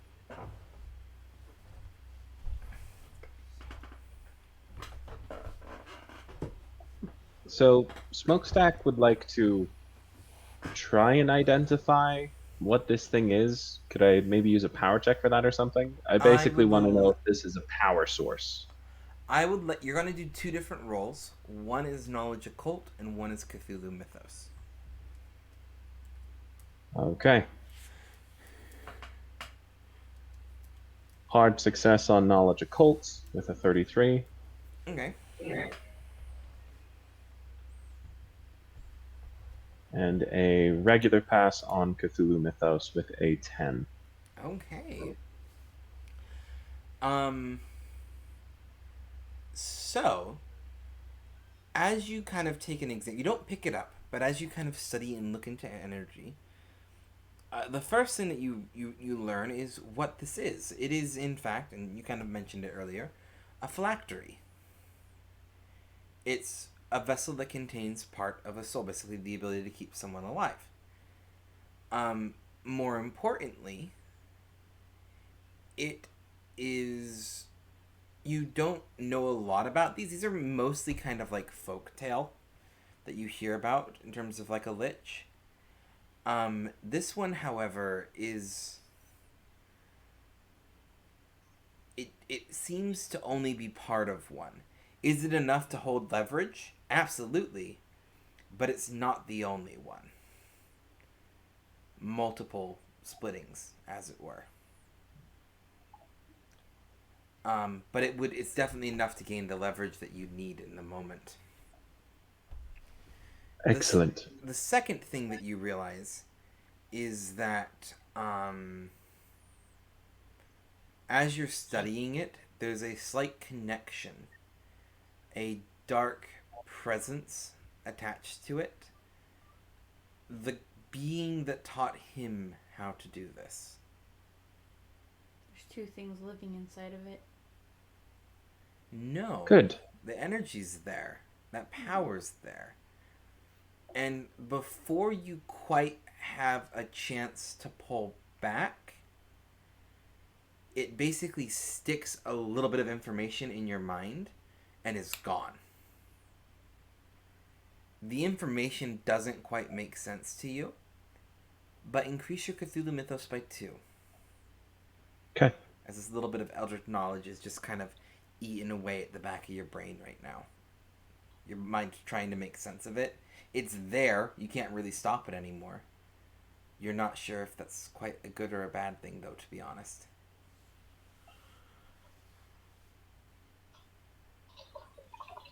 Smokestack, thoroughly unconcerned with this current turn of affairs, Mhm. places a hand fully on the surface of the phylactery. Okay. It teems with a cold, callous energy. And as you kind of place a hand on it, roll me a power check.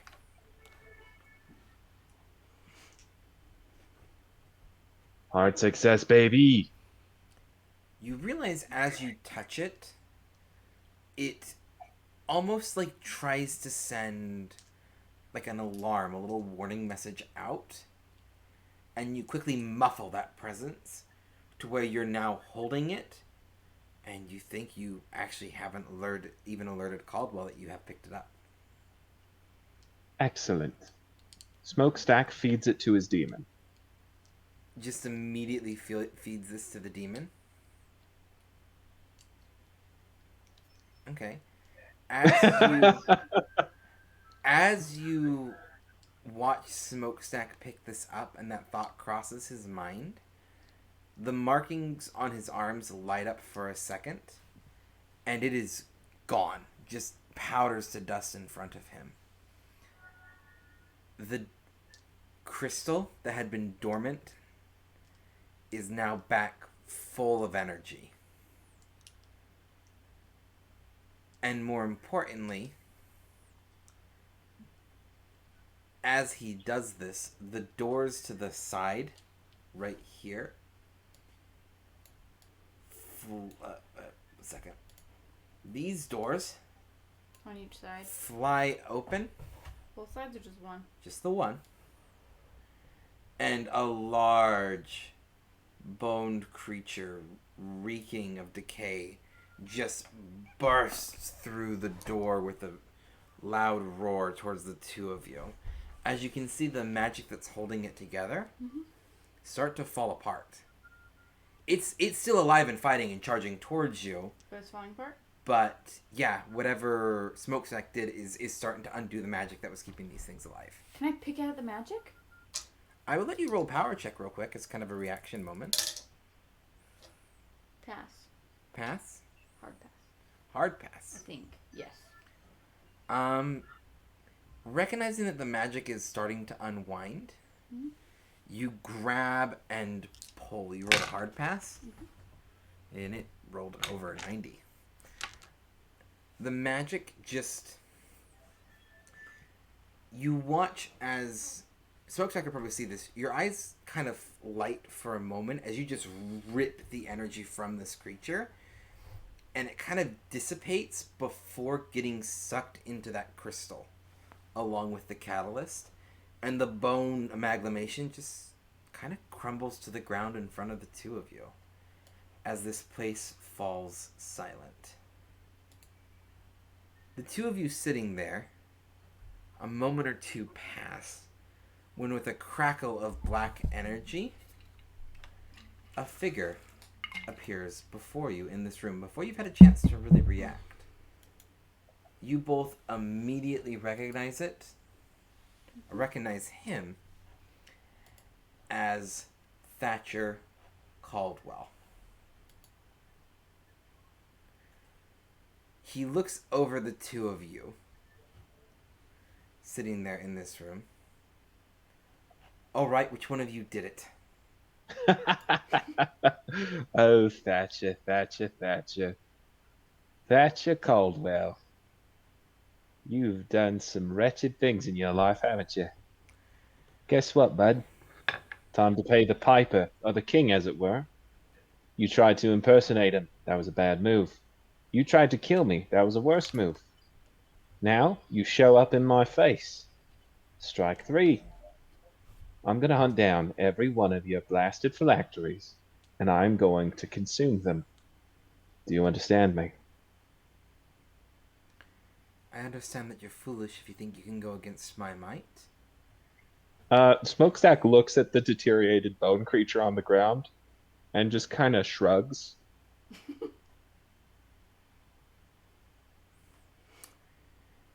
Do you know who you're dealing with? When I say bow, you bow. Both of you roll When a you power say check. bow, I laugh. Roll a power check before you manage to get that out. Pass. And I'm Pass. getting pissed.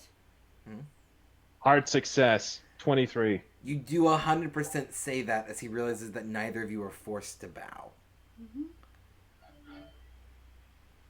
I can see having you as head in this city is problematic.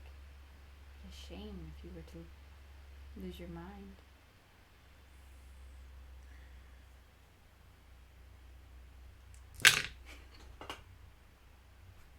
He looks at you with a moment of recollection.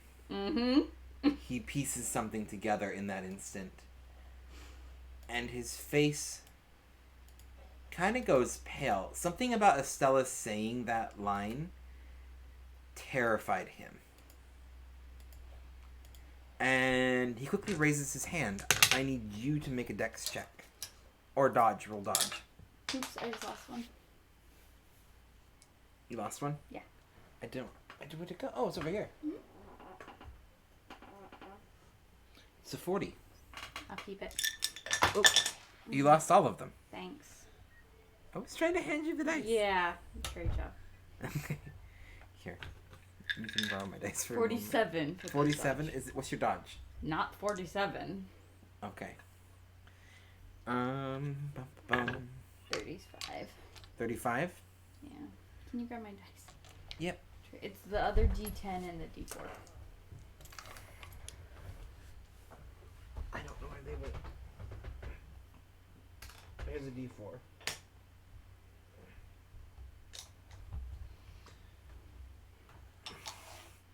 What was the other one you lost? D10.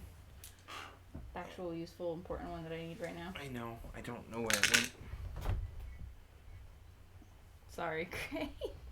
You're good. Yay, the You want me dice. to roll a d10 for you? No, I already rolled. I need it for later rolls. Yeah. We just Oh, fair the enough. D10 has hit the floor running, apparently. Well, keep your eye out because it is choking. I'll keep your eye. I mean, we can find it at the end real quick. Yeah, just make sure we do. This Hand me your white ones. is why you always bring extra dice. I know, I do know where all my extra dice are, but... Okay. You take 3 damage, though, as a blast of fire slams into your chest and it just, like, erupts. You see him ready his hand again for another one, This is entering combat, and you have the highest dex, so you do get to go first. Okay. Just strike by fire and noticeably a little bit mad. Quite mad. I want to use magic, and let's see. What do I want to do?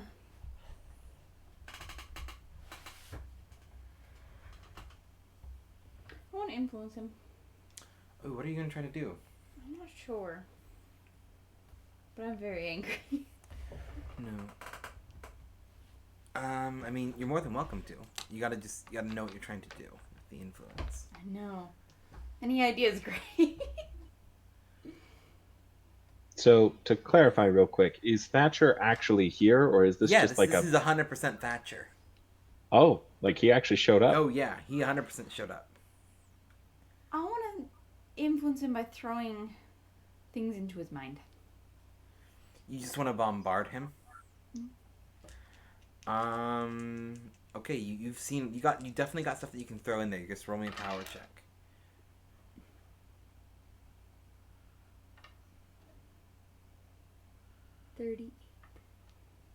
38.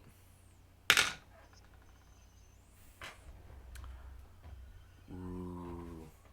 He just rolled a 1. As you kind of Thatcher. just try to bombard this energy into his mind, he's very resilient to magic, you get the feeling. Okay. I should throw a knife. As he just quickly shrugs it off, he kind of readies his hand and actually aims at Smokestack, but it goes well over your head. As like the fireball just shoots kind of in the air as he tried to aim from Estella to Smokestack, just kind of blasting off handedly. It's now Smokestack's turn. Cool. Smokestack is so he just fired off a spell, yes? Yes. Smokestack wants to do a sealing, but a different kind of seal.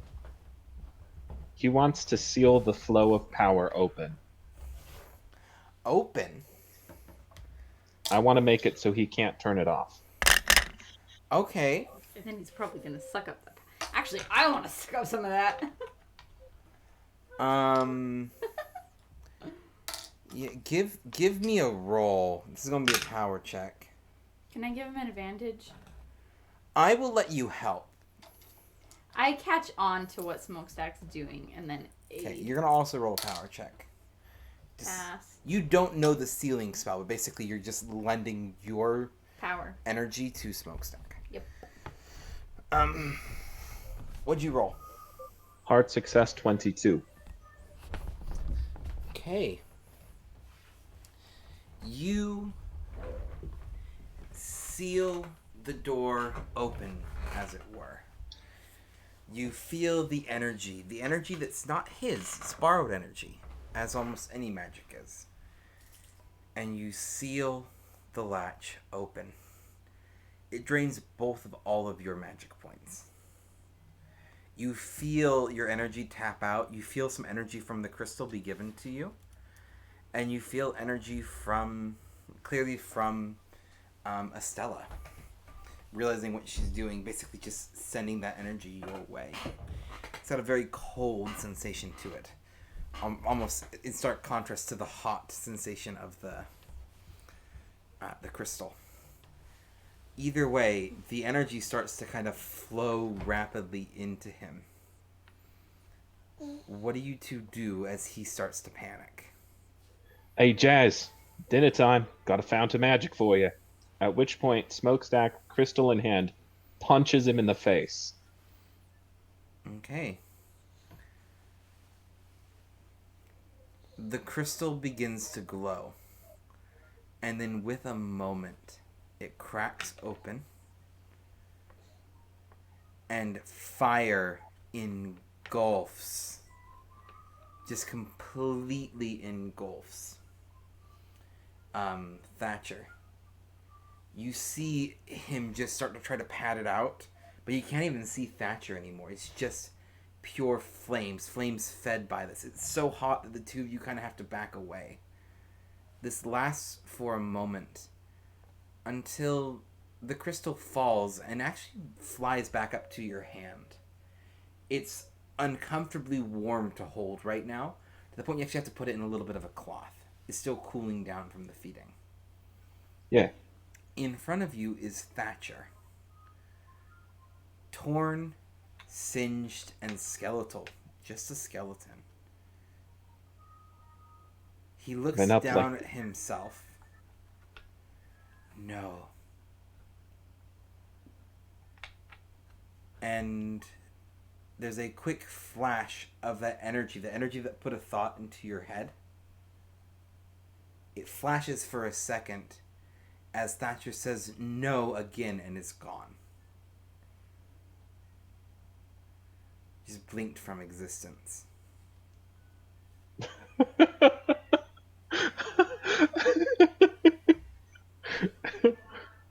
went up like lighting a match next to a next to a thing of propane. Basically,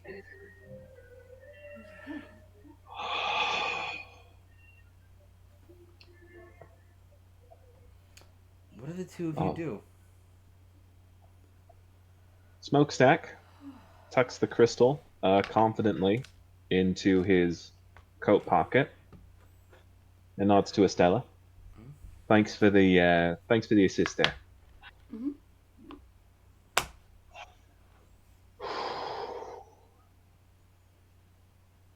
So long, Thatcher. You won't be missed.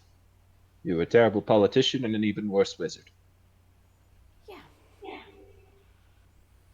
I still felt like he could have been dealt with without killing him. Can you really say you're sad to see him go, though? Well, I wanted to have a revenge.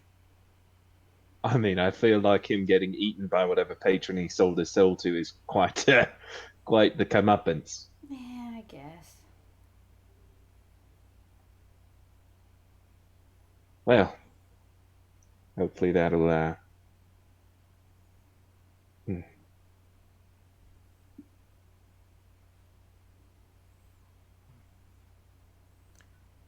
Thank you, Jazz. I don't know my demon's actual name, but I'm gonna go with. I don't have the notes pulled up right now. I can't really find it. I'm gonna say Jazz because I remember that was part of it. Yeah, Jazz is a good enough nickname for it. Anyway, the two of you heading out of the ruins that have since fallen quiet. You no longer hear the stone on stone of the one guy digging away. The sense of the energy holding them here is gone. This is just an old abandoned tomb now. Nothing more. Okay. If he has more of those crystals, what does that mean? Does that mean he's still going to be in... Roll knowledge occult. There's no point in doing that. I would say Smokestack is probably aware of this. Yeah, I'm asking Smokestack. Um, If there's more crystals, does that mean he's still hanging on? Extreme success. I got a 4. Okay. You are very much aware that you drained a lot away from him. He had a couple other separate crystals, probably. He's not gone completely. Does he verbalize that? Yeah. Sorry, go ahead, Taylor. No, I was just gonna say, you do get the distinct feeling though, like his days as a politician are over. Even if he's still kicking around, the amount of damage that's done leaves a very permanent mark. If he's into necromancy, he's not coming back altogether. Yeah. No, he's lost a significant portion of his soul, whatever was invested in the phylactery and however much he was carrying around. Mm-hmm. I'd say, just as a complete and random guess, he's about half the man he was.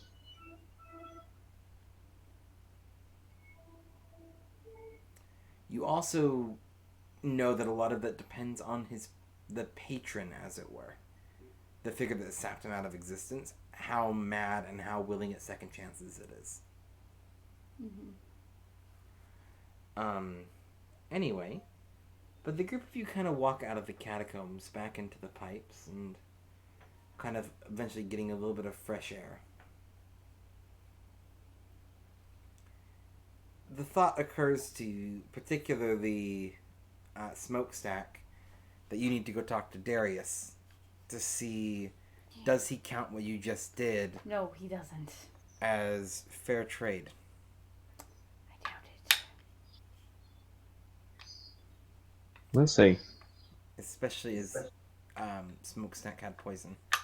That's already probably been delivered to the guild by now.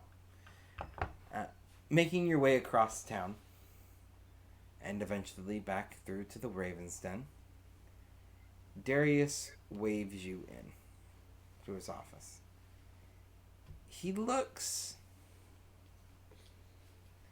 He's very hard to read.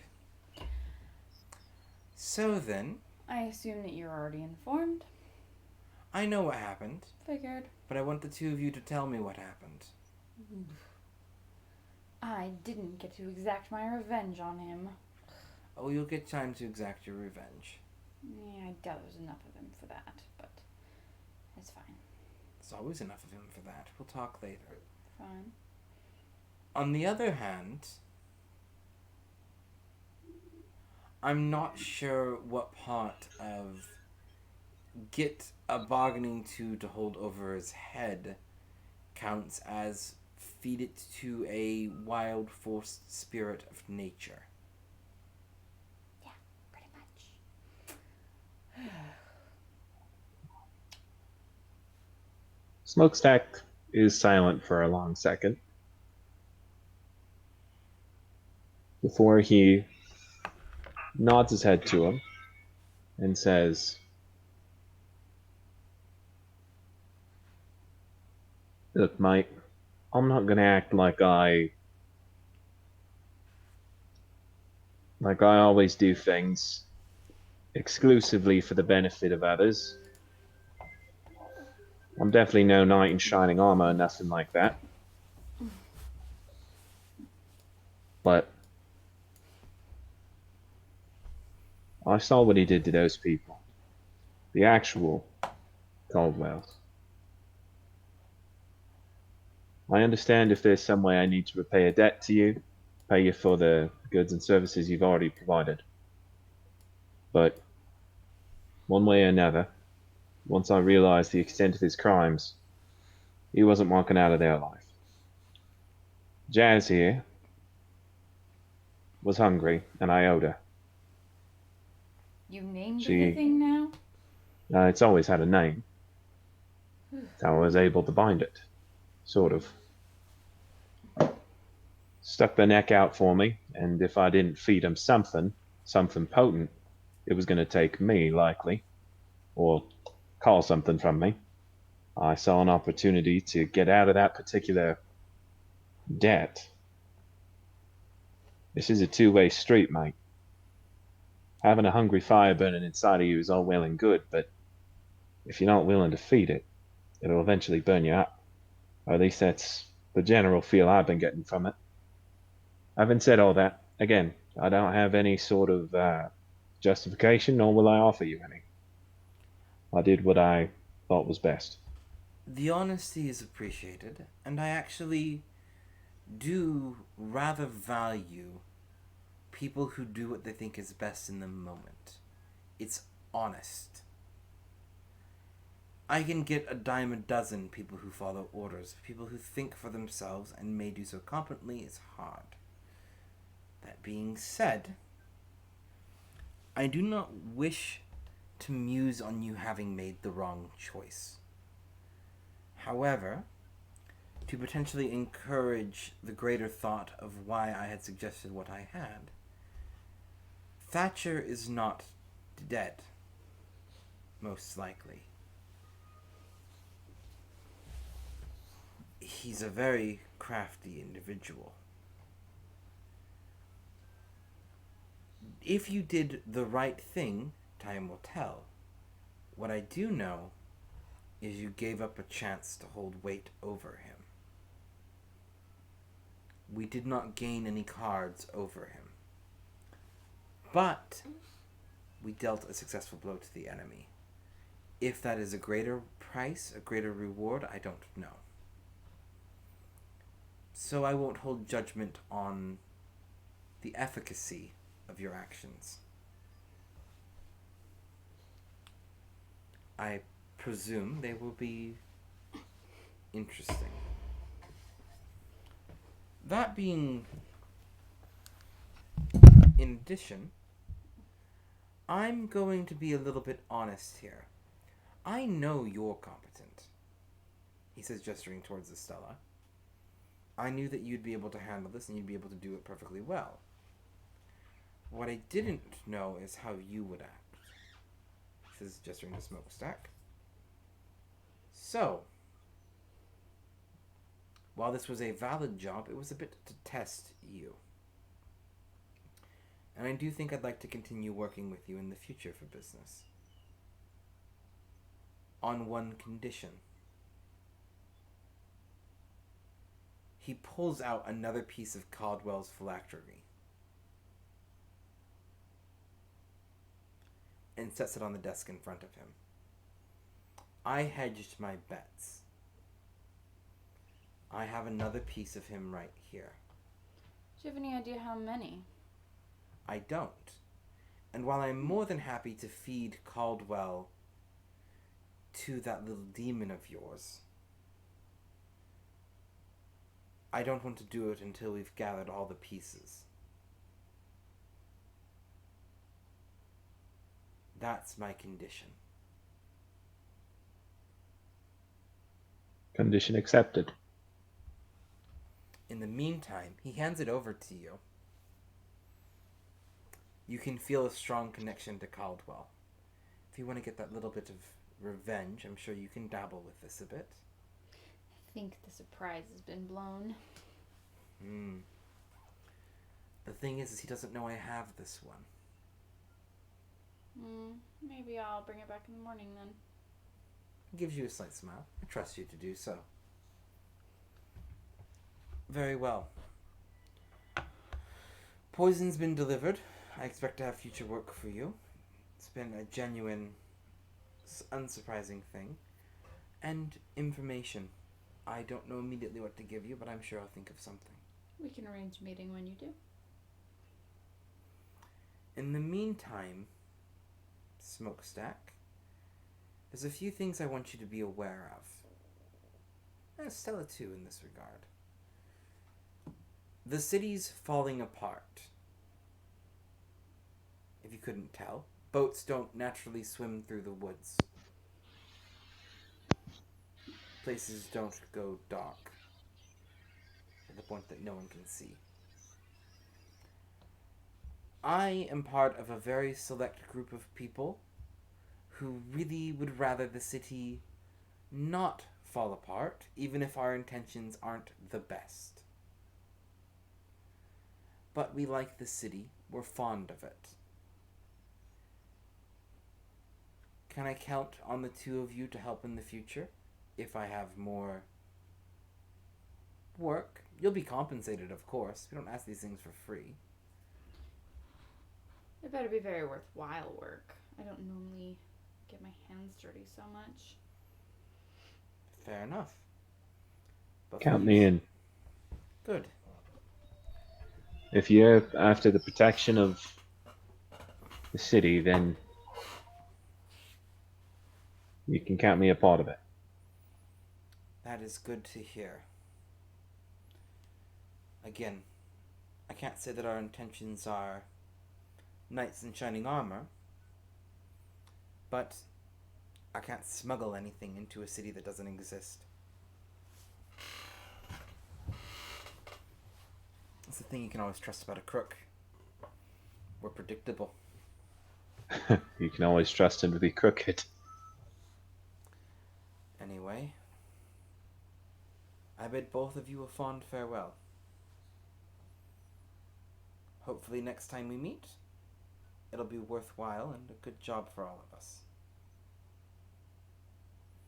Oh, Giuseppe left this for you. He hands you over a library card. Pristinely made. You've never quite seen a forgery so perfect, to be honest. I disagree. I said smokestack. Still, Hadn't seen one that's Estella like looks at the perfect forgery and just scoffs. Yeah. seen better. See better. Well, I have it. He's quite impressive. I'm not saying it's Smokestack's not all- impressive. I've just seen better work. Well, all right. I'll have it. Smokestack, like all way too defensive, stuffs the card in a pocket. Anyway, I keep Giuseppe here on retainer, so if you ever have need for him again, you'll know where to find him. I find your little claiming of him somewhat endearing, to be honest. Well, you better watch him. Who, this one or Giuseppe? This one. That's what I Little figured. Nice Oh, I package. plan to keep a very close eye on the taker of hands here. Oh, That's funny. I actually had a matter of business I might want to discuss with you. Oh, Once what's- my vase goes to auction, Mhm. I'm gonna be in the market for some new knives. I hope you'll keep me in mind. I might have just the set for you. Well, you have to wait till it goes to auction. How much were you selling it for? Quite top dollar. Can you give me a price on that? Couple million. Couple million. Yeah. Smokestack like stiffens and his eyes like he gives Estella a side eye.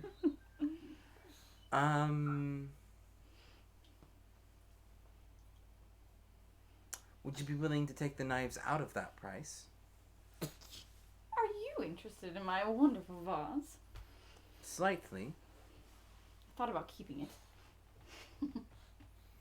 That's part of the reason why I'm interested. I will reach out to the auctioneer and see what I can do in terms of arranging a buyout, but your knives can come out of it. Fine by me. Anyway, I'll talk to you about them later. In the meantime, I actually did think about something else, Smokestack. How's your pops been doing? Pep's been doing well enough.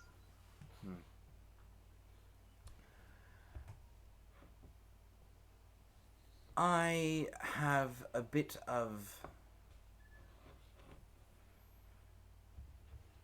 I want to arrange a bit of a consistent deal between the rat catchers and my men.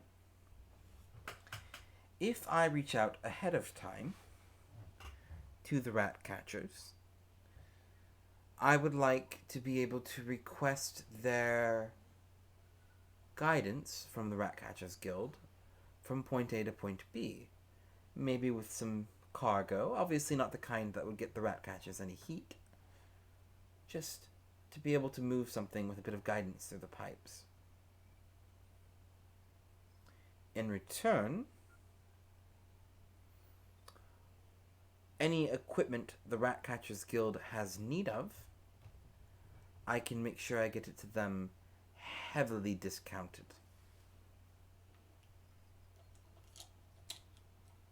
Maybe even free, depending on what it is. A revolving agreement. And I'd like to speak to your paps about it if he's still doing business, or if there's someone else better suited for it. Is Pap still connected into the Rat Catchers Guild? What was that? Is Pap still connected into the Rat Catchers Guild? I actually... Only Smokestack would probably know that I much. thought he would have retired by now. My old pap is still head of the guild. But I'm impressed by that man's finesse. that makes two of us. Having said that, I think you can do your negotiating through me in this instance. I will add a stipulation, however. Fair is fair. Compensation of time for the rat catcher involved. If they're going to be spending the time guiding you, that's time they could spend catching rats and feeding their family. Fair is fair. We'll keep. I'll compensate the rat catcher involved for their time. I'm sure we can come up with a more than amicable wage. Don't ask questions about the cargo, and I promise not to move anything too hot. Don't move anything too hot, and we promise not to ask anything about the cargo. A deal's a deal. I'm And sure a sword we is can a set sword. up in writing at some point, but I don't know how the rat catchers feel about that. Papers might be nice for politicians, but after all, they can also just contain a lot of lies. A handshake is good enough for us. I like the stock. He kind of extends a hand to you. Smokestack takes it and shakes it briskly. He kind of smiles at the two of you again. I think that about concludes our business. It's a pleasure seeing both of you. Kind of tips his hat and goes back to his desk. Oh, dinner's on me again if you would like it tonight. Perhaps I may. You look a bit tired. It's the least I can do. It's been a long night, I suppose. And he kind of goes and sits back to his desk. The two of you, I'm assuming if you're going to get food, you'll probably head off to the main tavern and I do. kind of order a bit of food. Do you sit together at all, or is it still like, I'm going to get food and kind of sit away? I just get food, I don't care. You just get food and don't care. Does Smokestack try to sit next to Estella, or what does Smokestack do? Yeah, he'll try and sit next to Estella. Okay. There's probably a bit of a... Estella's not the most talkative, I am tired. but there is... I think Smokestack's okay with that. There's just that quiet sitting down at a table, eating food, enjoying the drink. I don't know if Smokestack orders the second most expensive item here, but... No, the Smokestack looks like... Smokestack orders 7 of something that looks like it'll taste good. It tastes delicious. The service here is good, and the food's always of nice quality. And enjoying a good meal and eventually parting ways for the night. That is where we're going to wrap up tonight's session. That's really good. And you guys went through a couple things I was expecting a little bit quicker, but There's no sessions, that's fine though. with me. I'm very fascinated to see what's going to happen with Smokestack feeding liches to... Seriously, Smokestack Demon. and Bellamy are super knife happy. Yeah, Smokestack and Bellamy are Which very I knife think is happy. so ironic considering how many knives my character packs. Yes. Hey, I'm not knife happy. You just keep putting me up against psychos. As, Uh-huh. I don't know if the forgerer counted as a psycho though. Oh, I wasn't actually gonna kill him. Oh, he 100% believed you were. Oh, I know. That's because I'm a very dangerous person who has a history of doing it. Oh, the baby's waking. Oh, it's the baby. Oh, it's the baby. It's the baby. I am surprised I'm still awake, guys. I know I'm surprised you're still awake too. This is like par for the course for me, but you're normally not up this late. It's No, like 1:30 never. a.m. for you. I can't believe how I haven't stayed up this late since I was like a teenager. You feel young again? No, I feel old.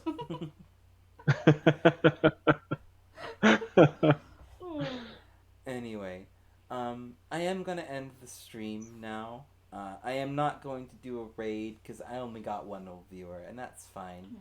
It's probably one of us, but whoever you are, I love you. And I appreciate everyone who swung by in the chat for a little bit. We had like a good little flow Oh, of it people in kicked and my out. Huh? avatar out. Yeah, stream ups have been a little bit avatar kicking happy today. Yeah. Well, I have to leave my screen like running. Bye everyone, I'm ending my stream. Y'all will still be able to hear me because you're next to me. But I'm gonna chat with you. But bye stream. See y'all next week. Bye.